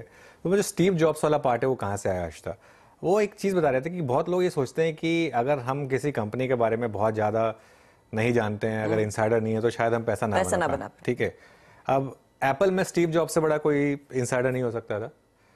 स्टीव जॉब्स की खुद की सबसे बड़ी इन्वेस्टमेंट एप्पल नहीं थी जब तक कि वो एप्पल में थे। ठीक है, वो एक ऐसी कंपनी थी जिसने वहां से बहुत अंडर परफॉर्म किया। बिल गेट्स, जो माइक्रोसॉफ्ट पिछले 50 साल का सबसे बड़ा आउट परफॉर्मिंग स्टॉक रहा है, लेकिन बिल गेट्स की खुद की सबसे बड़ी इन्वेस्टमेंट माइक्रोसॉफ्ट में होते हुए माइक्रोसॉफ्ट नहीं थी। वो इनफैक्ट उनके खुद के जो कई स्टॉक्स थे माइक्रोसॉफ्ट के, बेच के उन्होंने कई ऐसे स्टॉक्स लिए थे जो उस समय मैगजीन्स में आते थे कि the next big thing to watch out for, या ऐसे स्टॉक्स जो लगातार कंसिस्टेंटली आउट परफॉर्म कर रहे थे, और उनमें से कुछ स्टॉक्स अभी हैं भी नहीं। ठीक है, तो कहने का मतलब ये है कि ये कोई ज़रूरी नहीं है। और अगर आपने कोई स्टॉक 20 गुना 30 गुना होने पे बेच दिया, उसके बाद वो और बढ़ गया, तो अपने आप को ज़्यादा कोसे नहीं, क्योंकि हर किसी से ये गलती होती है। ठीक है, दूसरी चीज़ वो बोल रहे थे वो बहुत ही फैसिनेटिंग थी, क्योंकि हम सबको लगता है कि हमको सबसे आउट परफॉर्मिंग स्टॉक चाहिए। NSE 500 का एक एग्जांपल लेते हैं। NSE 500 एक वेल डिफाइंड यूनिवर्स है 500 स्टॉक्स का। NSE 500 ने 2005 से लेकर 2022 तक 10x रिटर्न्स दिए, 10 गुना हुआ है 2005 से लेकर 2022 तक। अब अगर आपने 2005 में सिर्फ NSE 500 में इन्वेस्ट कर दिया होता और कुछ भी करने की जरूरत नहीं थी आपको, तो ही आपका पैसा 10 टाइम्स हो गया होता, जिसमें कई ऐसे शेयर भी रहे जो 90-95% गिरे। लेकिन इसमें सबसे इंटरेस्टिंग चीज, अगर आपने 500 में से 150th बेस्ट स्टॉक भी चुना होता, हर्षदा 150th बेस्ट, टॉप के 149 छोड़ दीजिए, 150th बेस्ट भी चुना होता, तो इस 10x के रिटर्न के बजाय आपका रिटर्न पता कितना होता? 30x। Wow, 150th। मतलब अगर आपने टॉप 149 स्टॉक्स मिस भी कर दिए इंडियन मार्केट में, 150वां स्टॉक भी पिक कर लिया, तो भी इस तरीके के गेन है। ऑब्वियसली अगर 50th बेस्ट इन्वेस्ट कर लिया होता बाई चांस, तो आप जानते हैं आपका रिटर्न कितना होता? 665 गुना। 50th बेस्ट अगर आपने चुन लिया होता तो। टॉप क्या सिलेक्ट किया वो उसमें जाऊंगा नहीं, क्योंकि फिर वो सब थ्योरी की बातें हैं। ठीक है ना, लेकिन कहने का मतलब ये है कि अगर आप अपने आप को कंसिस्टेंटली ये बोले कि मुझे टॉप 150 स्टॉक भी चाहिए, तो भी आप मार्केट में अच्छा करेंगे। और अगर नहीं भी करते हैं, तो अगर आपको वेल्थ बनानी है, अगर आप और कुछ नहीं तो एक ETF लेके भी अगर बैठ जाएं, निफ्टी का, मिड कैप का, 500 का, जूनियर का, किसी का भी, तो भी अच्छे रिटर्न बनते हैं। मतलब 15-16 टाइम साल में 10x पैसा बनना कोई बुरा नहीं है। वो क्या इसमें कंसिस्टेंसी इज द की, जो कह रहे थे समीर जी। कंसिस्टेंसी की है। इसमें क्या होगा, इसमें अगर आप बीच में कोविड आ गया और उसमें अगर आप निकल गए, तो फिर नहीं बनेगा, क्योंकि असली पैसा तभी बनता है जब आप लोअर लेवल पर और ऐड कर पाए, तो तभी असली पैसा बनता है। तो इसके लिए कंसिस्टेंसी बहुत जरूरत है, और उसमें बने रहने की बहुत जरूरत है मार्केट में। ये तभी असली, मतलब जैसे कहते हैं ना, असली पैसा तभी बनता है जब आप किसी इसमें बने रहें। और एक चीज जो समीर ने कही थी कि बाय एंड होल्ड फॉरएवर वाली मार्केट जा चुकी है। अब आपको अपनी इन्वेस्टमेंट्स को रिविजिट करते रहना होगा। इसमें कोई विरोधाभास नहीं, एक तरफ तो मैं कह रहा हूँ कि लॉन्ग टर्म में बने रहे मार्केट में, लेकिन अगर आप इंडिविजुअल स्टॉक्स में कर रहे हो तो ये नहीं होगा कि बस आपने ले लिया स्टॉक और उसके बाद आप लेके बैठे रहे। एक एग्जांपल वो लीवर का ही लेके दे रहे थे कि लीवर में ही देख लीजिए आप, ठीक है अच्छा पैसा बना, लेकिन उसके बाद पिछले कितने सालों तक लीवर ने कुछ भी नहीं किया। उसमें एक अपॉर्चुनिटी कॉस्ट होती है, इसमें पैसा कहीं और लग सकता है। तो अपने आप को एडजस्टमेंट करते रहिए, रीएडजस्ट करते रहिए, लेकिन लॉन्ग हॉल के लिए गेम खेलिए और कोशिश करिए कि आपको ढंग के स्टॉक्स मिले। और टेम्पटेशन जो होती है ना खराब स्टॉक्स में जाने की, उससे बचिए, क्योंकि खराब स्टॉक्स 1-2 साल आपको अच्छा कमा के दे देंगे, उसके बाद वो जब खराब टाइम आएगा वो पूरा का पूरा बैक टू स्क्वायर, पूरा का पूरा ऐसे खून चूस लेंगे और आपका मुनाफा तो जाएगा ही। चलिए, इसी मोड पर वक्त हो रहा है एक ब्रेक का, लेकिन ब्रेक के बाद एक और बिग मार्केट वॉइस से बातचीत करेंगे। कंप्लीट सर्कल के मैनेजिंग पार्टनर और CIO गुरमीत चड्ढा होंगे हमारे साथ।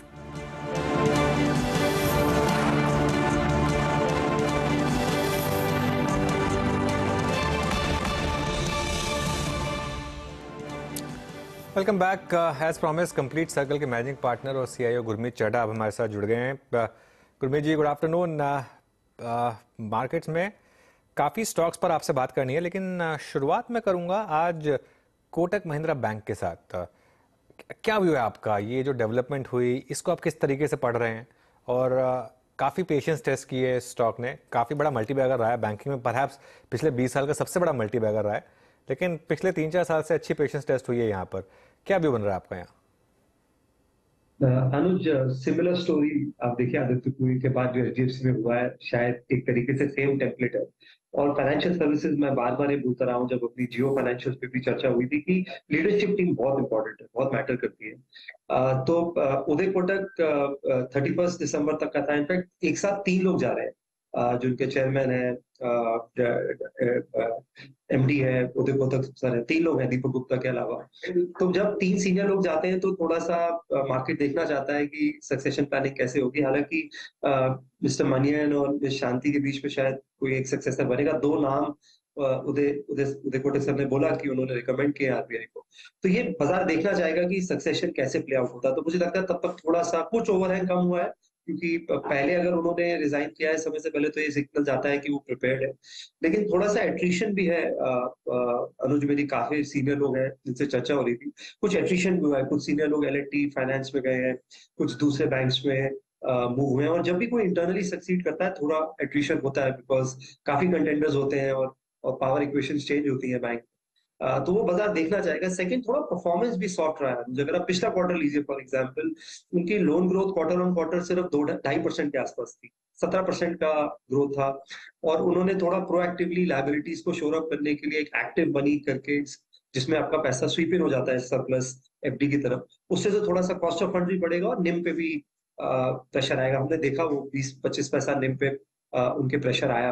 तो बाजार ये देखना चाहेगा, क्योंकि एचडीएफसी ने भी लायबिलिटी बहुत बढ़ा दिया है। और एक समय था अनुज, जबकि 2 या 3 बैलेंस शीट से अच्छी थी और 20% ग्रो करती थी, तो आपको एक प्रीमियम मिलता था 5 बुक वैल्यू 6 वैल्यू का। अभी सडनली 6-7-8 बैंक्स हैं जिनकी बैलेंस शीट अच्छी हो गई है और वो सेम मैट्रिक्स पे ग्रोथ दे रहे हैं। तो रिलेटिव वैल्यूएशन होता है हमेशा। अगर आपको let's say for example axis bank 2 की बुक वैल्यू पे मिलता है, इट्स सिमिलर, मैं नहीं बोलूंगा कि बिल्कुल सिमिलर है कोटक और एचडीएफसी की तरह, बट रिलेटिवली बेटर है। तो वहां आपको थोड़ा सा आउट परफॉर्मेंस देखेगा। हमने आईसीआईसीआई में वो देखा, रिलेटिव आउट परफॉर्मेंस पिछले 1-2 साल।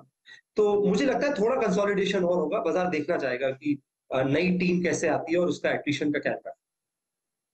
चलिए, दूसरा सवाल भी मेरा बैंकों से रिलेटेड ही है। आईडीएफसी फर्स्ट बैंक, यहाँ पर काफी स्ट्रेंथ है अब। इस पर क्या व्यू होगा गुरमीत? क्योंकि आप थोड़ा सा वैल्यूएशन वाइज भी थोड़ा सा पहला जितना सस्ता नहीं रहा ऑब्वियसली। नहीं, काफी हाई वैल्यूएशन पे बोलूंगा मैं, सस्ता तो नहीं बोलूंगा। हम थोड़ा लकी थे Anuj, we entered when mister Vaidyanathan took over. और मैं खुद बैंकर रहा हूं, मैं बिलीव करता हूं कि लीडरशिप टीम जब चेंज होती है, वैद्यनाथन सर के साथ मेरे एक्स बॉस जिन्होंने मुझे हायर किया था सिटी बैंक में, वो मूव किए, उन्होंने रिटेल बैंक हेड किया। और ओवरऑल उन्होंने अपनी जो बैगेज थी, इंफ्रास्ट्रक्चर बुक थी, उसको धीरे धीरे शेड किया। आज रिटेल लोन बुक लगभग 70% है, क्रेडिट कार्ड्स में अच्छा कर रहे हैं, कासा बहुत अच्छा शोरअप किया है। तो एक टर्न अराउंड देखा बैलेंस शीट में। फिर हमने देखा कि एक बड़े इन्वेस्टर ने अराउंड 89-90 रुपीज में एंटर किया। तो मुझे लगता है कि अच्छा किया है बैंक, थोड़ा सा मुझे लगता है कंसोलिडेट कर सकता है, बट टर्न अराउंड हुआ है बैंक में। और मार्केट ने टाइम लिया। जब भी बैंक अच्छा करता है, बाजार 3-4-5 क्वार्टर देखता है कि कंसिस्टेंसी है कि नहीं। तो मुझे लगता है वहां आईडीएफसी ने अच्छा किया। हमें और भी कुछ छोटे बैंक ऐसे लगते हैं जहां हमें एक थोड़ा सा टर्न अराउंड देखने को मिल रहा है, रिस्क अंडरराइटिंग में, मैनेजमेंट की अप्रोच में, क्लियर जो गाइडेंस है आरओई की तरफ। तो हमें फेडरल बैंक भी अच्छा लगता है। बहुत रिलेटिवली लो वैल्यूएशंस है, पिछले 2 क्वार्टर अच्छे गए। तो बाजार देखना चाहेगा कि कैसे बैंक परफॉर्म करेगा। फेड फीना का उनका एनबीएफसी का आईपीओ भी है जो थोड़ा शायद वैल्यू लॉकिंग करेगा। तो अभी क्रेडिट साइकिल अच्छी है अनुज, बट एक टाइम आएगा जब आपको एक कॉल लेना पड़ेगा कि क्रेडिट साइकिल टर्न होगा। हमेशा हर 3-4 साल में टर्न होती है। तो उस टाइम पे आपको थोड़ा सा, शायद अभी 1-2 क्वार्टर हम अबे हैं, तो अभी for the time being we are still constructive banking को लेकर। ओके गुरमीत, इस वक्त मतलब अगस्त के लोज को मतलब एक फर्म लो बनाने में या फिर कोलैप्स ना करने में एक सबसे बड़ी योगदान बाजार में रही मिड कैप्स की, प्लस निफ्टी आईटी जो कि ऑलमोस्ट अब आज 52 वीक हाई पे ट्रेड कर रहा है। मिड कैप आईटी ने इस बेस बिल्डिंग एक्सरसाइज में पूरा योगदान दिया, बट जो differential versus previous high persist करता है सीएमपी से, वो है large cap IT. But just putting instance of Infosys 1948 का हाई था, अभी 1450 के जोन में। लार्ज कैप आईटी को आप चेस करने के लिए ज्यादा स्ट्रांगली प्लेस्ड मानते हैं क्या इस वक्त? और हाँ, अगर आप कंफर्टेबल हैं तो कौन कौन से लार्ज कैप आईटी? सो विंदर जी, हमने पोर्टफोलियो में आईटी को रखा है, वेट दिया है। इनफैक्ट हमारे पोर्टफोलियो स्ट्रेटजी का नाम डिजिटल कंपाउंडर्स है।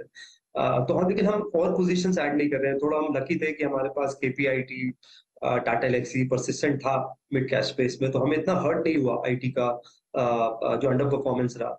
मुझे लगता है एक क्वार्टर और लगेगा, बट जैसा हमने देखा फार्मा और आईटी में बहुत ज्यादा वैल्यू था, और वो जब मार्केट में इंटरेस्ट रेट हाई होते हैं, और ये मैं बार बार बोलता हूँ कि वैल्यू थीम्स पे थोड़ा सा फोकस रहता है, क्योंकि बाजार एक रीजनेबल वैल्यूएशन चाहता है, क्योंकि डिस्काउंटिंग रेट बढ़ जाता है। मैं यील्ड गैप मॉडल को बहुत क्लोजली फॉलो करता हूँ, बिलीव भी करता हूँ।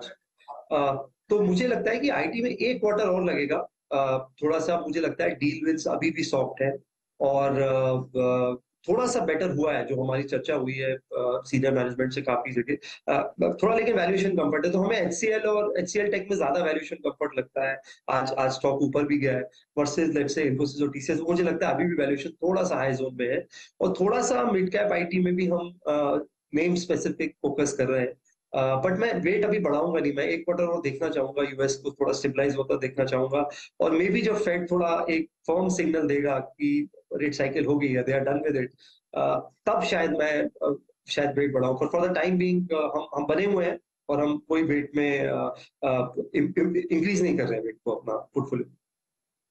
रेलवे कंपनियों पर हम कुछ देर पहले चर्चा कर रहे थे, और सुमित हमें बता भी रहे थे कि ऑर्डर फ्लोज में काफी ज्यादा इजाफा देखने को मिला है, जिस तरह से सरकार बड़े पैमाने पर यहाँ पर पैसा खर्च करने वाली है। लेकिन इन स्टॉक्स में आप देखिए, आज मिसाल के तौर पर IRFC जो अपर सर्किट पर आ चुका है, RVNL में आज हम देख रहे हैं 12-13% तक की तेजी, और ये एक आउट परफॉर्मर रहा है इस पर्टिकुलर पिछले महीने से अब तक का, और इस पूरे साल में भी आप देखें तो अच्छे खासी कमाई, करीब 128-130%। जो डिफेंस कंपनियों में हो रहा था वो रेलवे कंपनियों में हूबहू हो रहा है।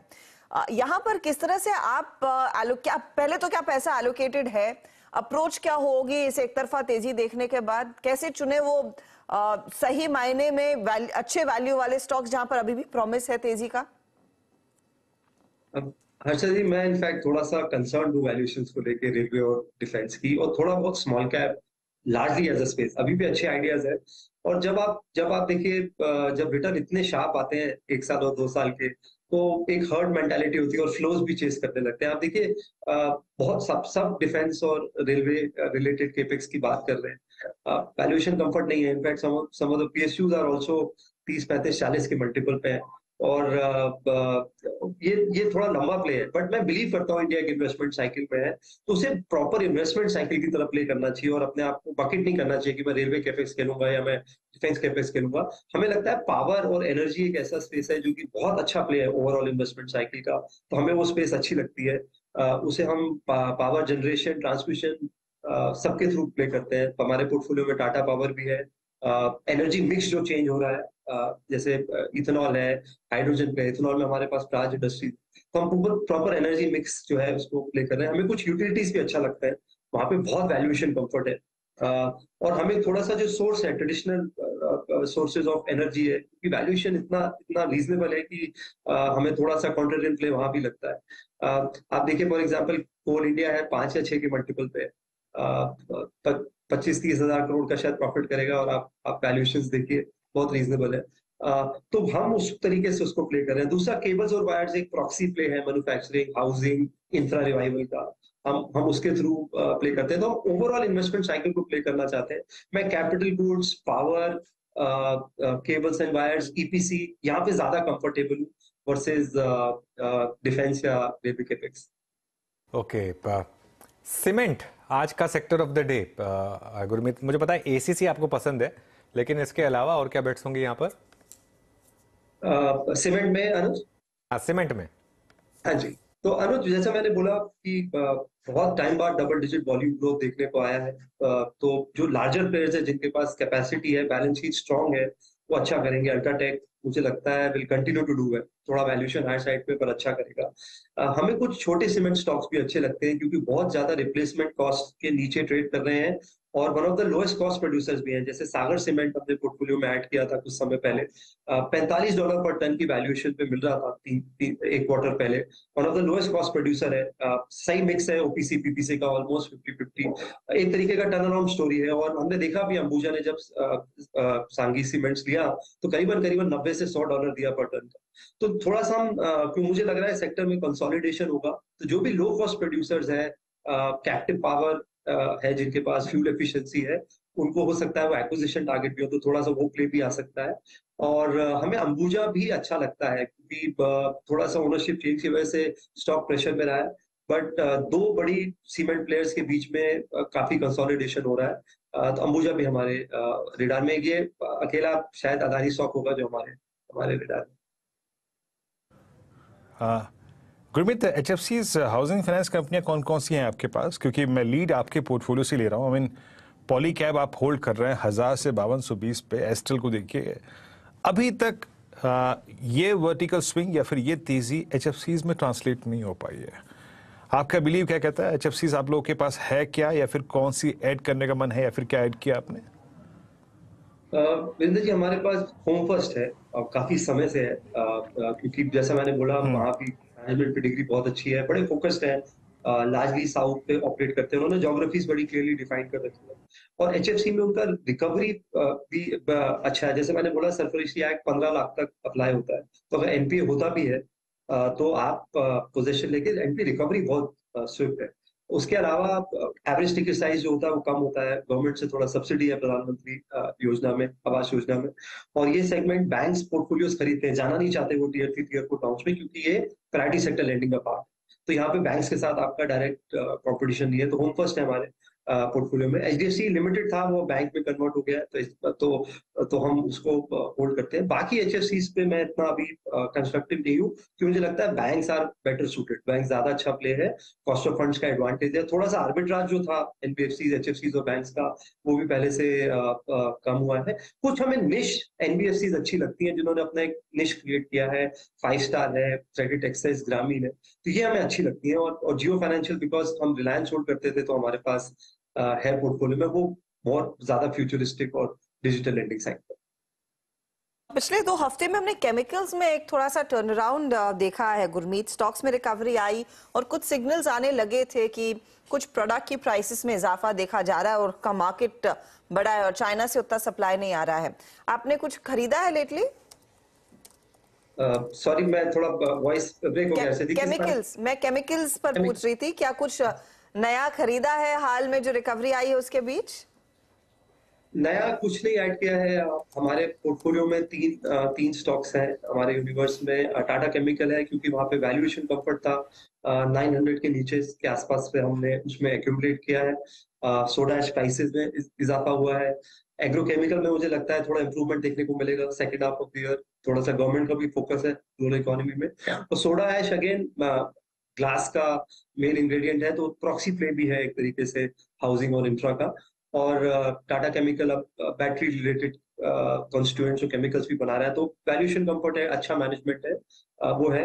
हमारे पास PI इंडस्ट्रीज बहुत समय से है, स्टॉक अब कंसोलिडेट किया है, और ये एक ऐसा स्टॉक था जिसने quarter on quarter growth the despite बाकी जो केमिकल स्टॉक्स में था। और ये एक तरीके का CDMO प्ले है विद इन केमिकल्स। अब थोड़ा फार्मा और बाकी जगह भी डाइवर्सिफाई कर रहे हैं। और दीपक नाइट्राइट है हमारे पास पोर्टफोलियो में, थोड़ा सा वहां भी हमें देखने को मिला, तो थोड़ा सा फिनॉल प्राइसेस भी आप हैं, और फिनॉल स्पेस पे स्पेशली जहाँ पे मार्जिन कंप्रेस हुआ, हमें लगता है कि वहां थोड़ा सा इंप्रूवमेंट आना चाहिए, बट हमने कुछ फ्रेश ऐड नहीं किया इस स्पेस में। गुरमीत, बहुत सारे auto stocks all time high पे हैं। For instance Maruti all time high, M&M all time high, Ashok Leyland all time high. इस बार के नंबर्स में अच्छी चीज ये रही, एक तो डोमेस्टिक मार्केट स्ट्रांग था, प्लस एक्सपोर्ट्स मार्केट ने भी कंट्रीब्यूट करना शुरू कर दिया। आपका कन्विक्शन अभी भी किस ऑटो स्टॉक पे सबसे ज्यादा है? तो बस पैसेंजर कार्स पे तो हमारा ओवरवेट रहा है शुरू से। तो टाटा मोटर्स और M&M हमें दोनों अच्छा लगता है। M&M में अभी भी वैल्यूएशन कंफर्ट है, 16 के आसपास, FY25 EPS पे अवेलेबल है। उनका जो इलेक्ट्रिक डिवीजन है, वहाँ पे चर्चा है कि कुछ और फंड रेजिंग भी होगी, शायद टाइप भी हो, बाजार में कुछ काफी न्यूज है इसके बारे में, थोड़ा वैल्यू लॉकिंग भी होगी। और ट्रैक्टर सेगमेंट में उन्होंने मार्केट शेयर वापस से गेन किया है, मुझे लगता है सेकंड हाफ में वहां भी आपको रिकवरी देखने को मिलेगी। तो SUV में वापस से 19-20% मार्केट शेयर पे आ गए। तो और RBL बैंक का एपिसोड आप छोड़ दें जहां उन्होंने स्टेक लिया था, आई थिंक फॉरवर्ड लुकिंग है। तो और टाटा मोटर्स में भी हमें ग्लोबली अपटिक दिखा है JLR में, और सारा सेगमेंट फायर पीवी फायर कर रहा है, कमर्शियल व्हीकल में अपटिक है, जेएलआर की वॉल्यूम्स 4 लाख यूनिट्स का आसपास ऑर्डर बुक है और मिक्स बहुत अच्छा है रेंज रोवर स्पोर्ट और डिफेंडर का, जिससे मुझे लगता है और बैलेंस शीट इंप्रूव हो रही है। पहली बार कैश फ्लो देखने को मिला है टाटा मोटर्स में काफी समय बाद। हमें एंसिलरी ज्यादा पसंद है, जैसे मैंने बोला, क्योंकि बहुत सारे लिस्टेड नहीं है, टोयोटा लिस्टेड नहीं है, Hyundai लिस्टेड नहीं है, बट इंडिया के जो एंसिलरीज है ये पूरा इकोसिस्टम को कैटर करते हैं, तो वो स्पेस मुझे ज्यादा अच्छी लगती है। तो थोड़ा सा उसका लिंकेज करने वाली बात है, बहुत सारी अपॉर्चुनिटीज है वहाँ पे, बैटरी मेकर्स में है, कास्टिंग्स में है, फैब्रिकेशन में है, कंटेंट पर व्हीकल में है, काफी सारे नामों में अच्छे स्पेस। ओके गुरमीत, बहुत बहुत शुक्रिया आज हमारे साथ जुड़ने के लिए और इन सारे स्टॉक्स पर बात करने के लिए। चलिए मार्केट क्लोजिंग की तरफ बढ़ते हैं, तो कल की तैयारी करते हैं। उसमें सबसे पहले यतिन के पास डीलिंग रूम चेक लेते हैं। Yatin, good afternoon. Good afternoon. और आज बिल्कुल से शुगर स्टॉक्स में अच्छा ट्रैक्शन देखने को मिल रहा है, और जिस हिसाब से आज ओपन इंटरेस्ट बिल्डअप हुआ है बलरामपुर चीनी में, डीलर्स को लगता है कि 415 से 425 तक के लेवल्स यहाँ इस हफ्ते के भीतर ही देखने को मिलने चाहिए। तो डीलर्स एक्सपेक्ट कर रहे हैं कि शुगर स्टॉक्स में यहाँ से रैली कंटिन्यूड रहनी चाहिए। ओपन इंटरेस्ट में आज 21% का अच्छा इजाफा देखने को मिला है सितंबर सीरीज में, और कहीं ना कहीं डीलर्स को लगता है कि यहाँ से, क्योंकि HNI बाइंग काफ़ी अच्छी है, तो शुगर स्टॉक्स इन जनरल खास करके बलरामपुर चीनी पे ध्यान देना चाहिए।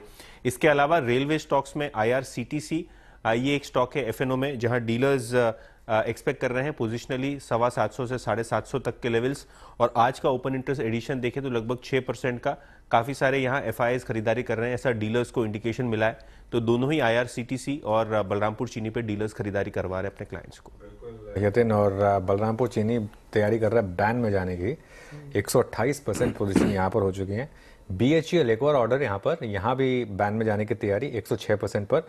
इंडिया सीमेंट 103% पर और हिंदुस्तान कॉपर 101% पर। तो इंडिया बुल्स ऑलरेडी बैन में और 4 और स्टॉक्स के बैन में जाने की तैयारी हो रही है। BTST STBT कॉल्स लेने का समय हो गया। गाबा सर, आप बताइए। BTST और स्टॉक मैंने चुना है इन्फो एज। इसमें एक ब्रेकआउट मिला है 4400 के आसपास। स्टॉप होगा 3990 का स्टॉप लगा चले। मुझे लगता है 1-2 दिन दीजिए, 4600 पॉसिबल है इन्फो एज। 4600 की तैयारी इन्फो एज करता हुआ है, तो यहाँ पर एक अच्छा मोमेंटम। शिल्पा बताइए आपका ट्रेड। मेरा भी BTST रहेगा आरती इंडस्ट्रीज में। आरती इंडस्ट्रीज फ्यूचर्स अभी 502-503 के बीच में है, तो यहाँ पे पार्टिसिपेट करना चाहिए। 495 का स्टॉप लॉस और targets of 525 to 530। Okay, Aarti industries आप पिक कर रही हैं कल के लिए। मानस, आपका ट्रेड क्या रहेगा? देखिए IT स्पेस में ही ध्यान है, और आई थिंक TCS में एक BTST कॉल लेना चाहिए, क्योंकि TCS ने आज बहुत ज्यादा रैली नहीं दिखाई, लेकिन 20-day मूविंग एवरेज के ऊपर की क्लोजिंग देखने को मिल रही है। तो यहाँ पे फॉलो अप बाइंग देखने को मिल सकती है, इसलिए TCS के फ्यूचर में खरीदारी करेंगे। 3410 का स्टॉप लॉस लगाएंगे, 3500 रुपए के टारगेट रहेंगे। 3440 का कॉल ऑप्शन ले सकते हैं। 58 रुपीज पे ट्रेड हो रहा है। 49 का स्टॉप लॉस लगाइए और 80 रुपीज के टारगेट इस ऑप्शन में भी सेट कर सकते हैं। ओके, राजेश पालवे के पास चलते हैं। राजेश जी, आपकी कॉल। मुझे सीमेंट स्पेस पे रैमको सीमेंट बाय करने की सलाह रहेगी। करीब 5% के आसपास के ओपन इंटरेस्ट लॉन्ग बिल्टअप देखने को मिला है, और पूरा सेक्टर ही आज एक अच्छा मोमेंटम दिखा रहा है। रैमको सीमेंट फ्यूचर में हम टारगेट एक्सपेक्ट कर रहे हैं 930-940 तक के। स्टॉप लॉस रखेंगे करीब 902 रुपए के आसपास। चलिए, सारी ट्रेड्स BTST और STBT कंप्लीट हुई। अब जरा मार्केट की क्लोजिंग को समझ लेते हैं। शानदार क्लोज, शानदार क्लोज। और अब मार्केट ने कोई बेनिफिट ऑफ, मतलब जैसे कहते हैं कि कोई डाउट आता छोड़ा ही नहीं है यहाँ पर कि अब हम वापस बाय ऑन डिप्स में आ गए हैं। सिर्फ एक चीज आप कह सकते हैं, आज मार्केट को कुछ हद तक ये पता था कि क्योंकि US मार्केट बंद है तो कल हमको कोई बहुत ज्यादा बेकार क्यों नहीं मिलेगा, तो वो एक फैक्टर था। लेकिन चाहे जो भी हो, सेकेंड डे रनिंग मार्केट एकदम हाईएस्ट पॉइंट पर जाकर बंद हो रहा है। कहने को आप कहेंगे कि दोजी है, जहां खुले वहीं बंद हुए, लेकिन फिर भी जहां खुले वहां से कोलैप्स हुए हम। वहां लोअर लेवल पे सपोर्ट लिया मार्केट ने। एग्जैक्टली फर्स्ट सपोर्ट बेस से निफ्टी ने बाउंस किया 19432 से, और वहां से 100 पॉइंट की रैली। तो ये जो क्लोज है ये बहुत ही बेहतरीन। और अब आप पोजीशन अपनी कैरी करिए और एक स्टॉप लॉस लगा दीजिए उसमें आज के लो का 19432 का। वो जो पोजिशनल स्टॉप लॉस है अब वो बढ़ जाएगा, 19432 का हो जाएगा। बहुत सिंपल, थोड़ा सा उसको एडजस्ट करना चाहें तो 19400 तक का कर लें। लेकिन मार्केट में अब इस समय तेजी का सौदा है। लेकिन निफ्टी में, बैंक निफ्टी में मैं अभी भी कहूंगा कि आप इंट्राडे ही अप्रोच रखिए बैंक निफ्टी में। आज तक बैंक निफ्टी में जब तक 45,000 के ऊपर हम बंद नहीं होते, पोजिशनल अप्रोच नहीं रखेंगे तब तक। और मिड कैप के तो जलवे हैं, खैर फिर से न्यू ऑल टाइम हाई और करीब करीब 40,000 पर मिड कैप इंडेक्स पहुंच रहा है। कहते हैं there is no stopping the mid cap train, नहीं पर सबसे ज्यादा एक्शन बनता हुआ। अच्छा, इस बीच राजेश सातपुते हमारे साथ जुड़ गए हैं। राजेश जी, हम सबके ट्रेड्स ले रहे थे, आपका कोई BTST सौदा है क्या? हाँ जी हर्षदा जी, देखिए मेरी नजर है L&T फाइनेंशियल होल्डिंग पे। L&T FH फ्यूचर में 130 चल रहा है यहाँ पे। अगर आप इसका स्ट्रक्चर देखें तो क्लियर कट ब्लैक फॉर्मेशन का ब्रेकआउट है, इन्वर्टेड हेड एंड शोल्डर का ब्रेकआउट है, तो बहुत सारा पैरामीटर्स जो है टेक्निकल वो यहाँ पे यही इंडिकेट करता है कि यहाँ पे मुंह अच्छा मिलेगा। तो बाय करें L&T financial holding, 130 current market price है, बाय करना है विद स्टॉप लॉस ऑफ 128 और इसका BTST का टारगेट होगा 136 का। ओके चलिए, तो ये ट्रेड्स पूरे हो गए। राजेश जी बचे हुए थे, बस वो भी ट्रेड पूरा हो गया। अब आते हैं आज की जरा डेरिवेटिव सेटअप पे, यानी डेरिवेटिव्स में स्टॉक्स में क्या क्या हुआ। अगर आप लॉन्ग शॉर्ट, लॉन्ग अनवाइंडिंग और शॉर्टिंग के आंकड़े को देखें, यानी शॉर्ट कवरिंग के आंकड़े को देखें, तो इस वक्त आपकी स्क्रीन पे आएगा लॉन्ग 72, यानी नई सीरीज के कमेंसमेंट के बाद से ही लॉन्ग्स जो हैं वो बाजार ढूंढने की कोशिश कर रहा है। आज भी ये फिगर सबसे स्ट्रॉन्ग रही, 72 लॉन्ग्स। शॉर्ट कवरिंग 59 पे, मात्र 25 शॉर्ट पॉइंट्स थे और लॉन्ग अनवाइंडिंग थी करीब 30 में, तो ये दायरा बहुत कम था। हार्डली 54 रेड्स थे आज। श्री सीमेंट, डालमिया भारत सीमेंट में बहुत अच्छी खासी बाइंग थी। संवद Motherson, SAIL, NALCO metals cement सबसे स्ट्रॉन्ग थे और IT बहुत स्ट्रॉन्ग। IDFC फर्स्ट बैंक लगभग आज 5.5% का, अगर आप देखें तो यहाँ पर इजाफा था और शॉर्ट कवरिंग इसमें एक बड़ा कारण थी। IDFC में लगभग 5% का इजाफा। मेटल्स में एक बहुत बड़ी कड़ी थी आज Tata steel, LIC housing finance, HFC space में आज 6 महीने की हाईएस्ट ट्रैजेक्टरी में जाके क्लोज हुआ, 3% ऊपर रहा। और ACC अगेन सीमेंट स्पेस का वो स्टॉक जो कि बहुत स्ट्रॉन्ग मूव देखे गया। मेरे ख्याल से सीमेंट में ACC का ये इस दौर का हाईएस्ट क्लस्टर है। बाकी शॉर्ट बिल्डअप हुआ था स्कॉट्स कोबोटा में, चोला में, बर्जर पेंट्स, क्रूड का इम्पैक्ट, RBL थोड़ा सा बैकफुट पे है, एस्टेल में भी आज शॉर्ट बिल्डअप दिखा गया। और लॉन्ग अनवाइंडिंग आज हुई थी बिरला सॉफ्ट में। मिड कैप IT में ये स्टॉक चला भी था अगस्त की सीरीज में, जब मार्केट टर्बुलेंस में था तो इसमें काफ़ी स्ट्रेंथ थी। बाटा में वीकनेस थी, बाटा ने आज कुछ क्रिटिकल एवरेजेस को वॉलेट भी किया। साथ ही साथ ट्रेंड यहाँ पर भी आज थोड़ी सी मुनाफा वसूली थी, ICICI प्रू और इंडस टावर्स में। और एक दो स्टॉक्स और मैं आपकी स्क्रीन पे रखूंगा जहां पे सबसे स्ट्रॉन्ग मूव था, उसमें PSUs बास्केट में अगर आप देखें तो कोल इंडिया का ये क्लोज जो आएगा ये नवंबर 2022 के बाद अब तक के सबसे हाईएस्ट क्लस्टर में आएगा। एक ये हो गया। मेटल स्पेस में NMDC को याद रखिएगा 138.65 पे, ये भी जून 2021 के बाद सबसे स्ट्रॉन्गेस्ट क्लस्टर में जाके क्लोज होता हुआ, मतलब जून 2021 के बाद का सबसे हाईएस्ट लेवल है।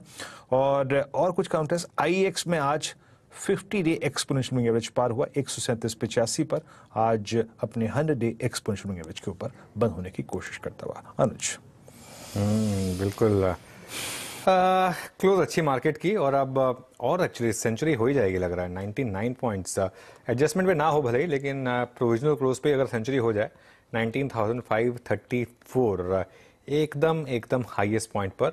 और बैंक निफ्टी की भी क्लोज एटलीस्ट प्रोविजनली 44,600 के ऊपर इस समय होती हुई, तो अच्छे मूव्स यहाँ पर इस समय आ रहे हैं। यहाँ पर एक स्टॉक चेक लेते हैं, उसके बाद हर्षिता के पास जाएंगे और वॉल पर देखेंगे कि मार्केट की आज की क्लोज कैसी रही। एक बार आप लेकर आइए बैंक ऑफ बड़ौदा का चार्ट। मानस, बहुत समय के बाद ये स्टॉक एकदम हाईएस्ट पॉइंट पर जाकर बंद हो रहा है, कोई व्यू यहाँ पर? पॉजिटिव है। पहली चीज, स्टॉक ने बेस बना लिया 100 डे मूविंग एवरेज पे। दूसरी चीज, अगर आप डेली चार्ट पे जाएंगे तो वहां पर आपको एक inverse head and shoulder pattern दिखेगा जिसका नेकलाइन ऑलरेडी ब्रीच हो चुका है। मेरा समझना है कि करंट लेवल से 10 रुपए का आपको देखने को मिलेगा, तो ट्रेडिंग के तौर पे करंट लेवल्स पे खरीदारी करिए। 191 का स्टॉप लॉस लगाइए और 205 रुपए का टारगेट बैंक ऑफ बड़ौदा में बिल्कुल पॉसिबल है। ओके, चलिए अब वॉल पर चलते हैं और इस क्लोज को समझते हैं हर्षिता के साथ। और डे हाई पर ही जाकर मार्केट टिकता हुआ दिखाई दे रहा है। एक जोरदार खरीदारी का रुझान बना है निफ्टी में। निफ्टी बैंक भी पूरी कोशिश में लगा हुआ है, लेकिन यहाँ पर आप देखिएगा 44,656 हाई था, हम 44,600 की तरफ तेजी से बढ़ने की कोशिश कर रहे हैं। लेकिन आज का जो स्टॉक परफॉर्मेंस है वो क्लियरली निफ्टी की तरफ से ही आता हुआ दिखाई दिया। आधा % ऊपर, 100 पॉइंट के गेन्स 19,534 के आसपास। आज देखिए 3-4 पॉकेट से जहां पर सबसे ज्यादा खरीदारी बनती दिखाई दी है। एक तो टेक्नोलॉजी काउंटर्स निफ्टी आईटी आपके सामने 662 अंकों की बढ़त, 2% की तेजी यहां पर आ गई है। फिर आप देखिएगा मेटल इंडेक्स को जो रिकॉर्ड हाइस पर आता हुआ दिखाई दिया था, यहां पर भी हमने देखा एक तरफा खरीदारी, करीब 2% का इजाफा इधर, और सीमेंट कंपनियों में अलग तेजी बनती दिखाई दी। कुछ फटाफट स्टॉक्स मैं आपकी स्क्रीन पर लेकर आती हूँ। सीमेंट क्योंकि वो इंडेक्स नहीं है हमारे पास, लेकिन कुछ शेयर दिग्गजों में अल्ट्राटेक जो 3-3.5% ऊपर था। मिड कैप में आप ध्यान देंगे तो दालमिया भारत, रामको सीमेंट जैसे काउंटर्स जहां पर जोरदार खरीदारी बनती दिखाई दी, और ये सिर्फ वायदे वाले काउंटर्स है जो मैं मेंशन कर रही हूं। कैश मार्केट में हमने देखा है और भी बड़े मूव्स देखने को मिले हैं। एसीसी अंबुजा जैसे ट्रेड्स में भी कुछ खरीदारी का इंटरेस्ट समय रहते आया है, और ये भी करीब 2-2.5% ऊपर आपके सामने एसीसी का ट्रेड बैठता हुआ दिखाई दिया है। अब आते हैं मेटल कंपनियों पर, और मेटल में भी आप ध्यान दीजिएगा मिड कैप कंपनियों पर खास तौर से। दिग्गजों में तो तेजी है ही, वो जब हम ओवरऑल व्यू लेंगे मार्केट क्लोजिंग पर हीट मैप का, उसमें दिखाई देगा। लेकिन सेल, एनएमडीसी, नैल्को जैसे ट्रेड्स थे जहां पर जोरदार खरीदारी देखने को मिली है अच्छे वॉल्यूम्स के साथ। एनएमडीसी 5.5% ऊपर, सेल लगभग 6% के गेंस पर, और नैल्को जैसा काउंटर भी से 6-6.25% ऊपर। हिंदुस्तान जिंक, हिंदुस्तान कॉपर जैसे ट्रेड्स भी रहे हैं जहां पर आज खरीदारी बनी है। तो ये पूरा पैक है जहां पर तेजी की पोजीशंस। और निफ्टी आईटी में हम बात कर ही रहे थे, एचसीएल टेक, विप्रो जैसे काउंटर्स की, एलटीआई, माइंट्री में हमने देखा है जोरदार खरीदारी। कोफोज में एक थोड़ा सा पुल बैक लौटता हुआ दिखाई दिया है, कोफोज में ज्यादा ओआई एडिशन देखने को मिला है। प्राइस एक्शन में एक फॉलो थ्रू आएगा या नहीं, उसका इंतजार रहेगा कल। आज करीब 0.5% ऊपर जाकर टिकता हुआ ये काउंटर। अब आते हैं हीट मैप पर, जहां पर आज पूरे दिन मार्केट ब्रेथ बेहद पॉजिटिव रही है, बाजार में भी हरियाली छाई है। दिग्गजों में आप ध्यान दीजिएगा, आईटी में विप्रो, एचसीएल टेक जैसे काउंटर्स चमके, टेक महिंद्रा उसमें शामिल, इन्फोसिस, टीसीएस में भी 1.5 से 1.25% तक का इजाफा।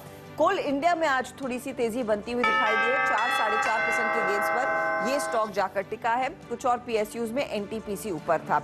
लेकिन 2 काउंटर्स जहां पर हमने देखा आज थोड़ा सा खबरों का इम्पैक्ट था। एक तो कोटक महिंद्रा बैंक, जहां पर उदय कोटक ने इस्तीफा दिया है 4 महीने पहले अपने टेन्योर के, 0.5% वो हल्का हुआ। लेकिन दूसरी तरफ आईडीएफसी फर्स्ट बैंक में बड़े निवेशक आए, तो आईडीएफसी और IDFC first bank out performers थे। ये है आज की क्लोज। निफ्टी एकदम डे हाई पर 19,537 पर जाकर टिकता हुआ दिखाई दिया है। एक जोरदार सत्र मार्केट के लिए, और 44,600 से थोड़े से चूके हैं, लेकिन 150 पॉइंट का इजाफा निफ्टी बैंक में। चलिए सीधा सौदा में आशीष और नीरज ने भी तेजी के सौदों पर ही दाव खेला, और कौन से वो ट्रेड सबसे ज्यादा रिटर्न कमा कर गए हैं वो अब आपकी स्क्रीन पर। जेएमआर पावर करीब 20% कैपर सर्किट पर, नजारा टेक 10% भागा, आईडीएफसी में 5% की तेजी, मिश्र धातु भी तेजी की तरफ था आशीष के लिए। नीरज के कुछ जो आउट परफॉर्मेंस रहे हैं उसमें IDBI bank, IDFC first bank, Deepak fertilizer और कोपरन जैसे ट्रेड्स बने। बिल्कुल शानदार क्लोज मार्केट का, 102 पॉइंट ऊपर, एकदम हाईएस्ट पॉइंट पर 19,537 पर। और स्टोरी ये नहीं कि हाईएस्ट पॉइंट पर बंद हुए, स्टोरी ये है कि लोअर लेवल से 100 पॉइंट से ज़्यादा की निफ्टी में रैली हुई, और mid cap index all time high पर बंद हुआ।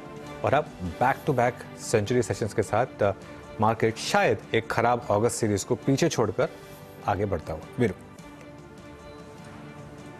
जी हाँ, और यूएस मार्केट की वैसी फिक्र नहीं, कल का हमें कोई डर नहीं। मंगलवार की सुबह हमारी फिर मुलाकात होगी आपसे 6:57 पर मॉर्निंग कॉल में, उसके बाद मुनाफे की तैयारी में 7:57 पर। अनुज, मेरी, हर्षता, नीरज जी और आशीष की, तब तक के लिए नमस्कार।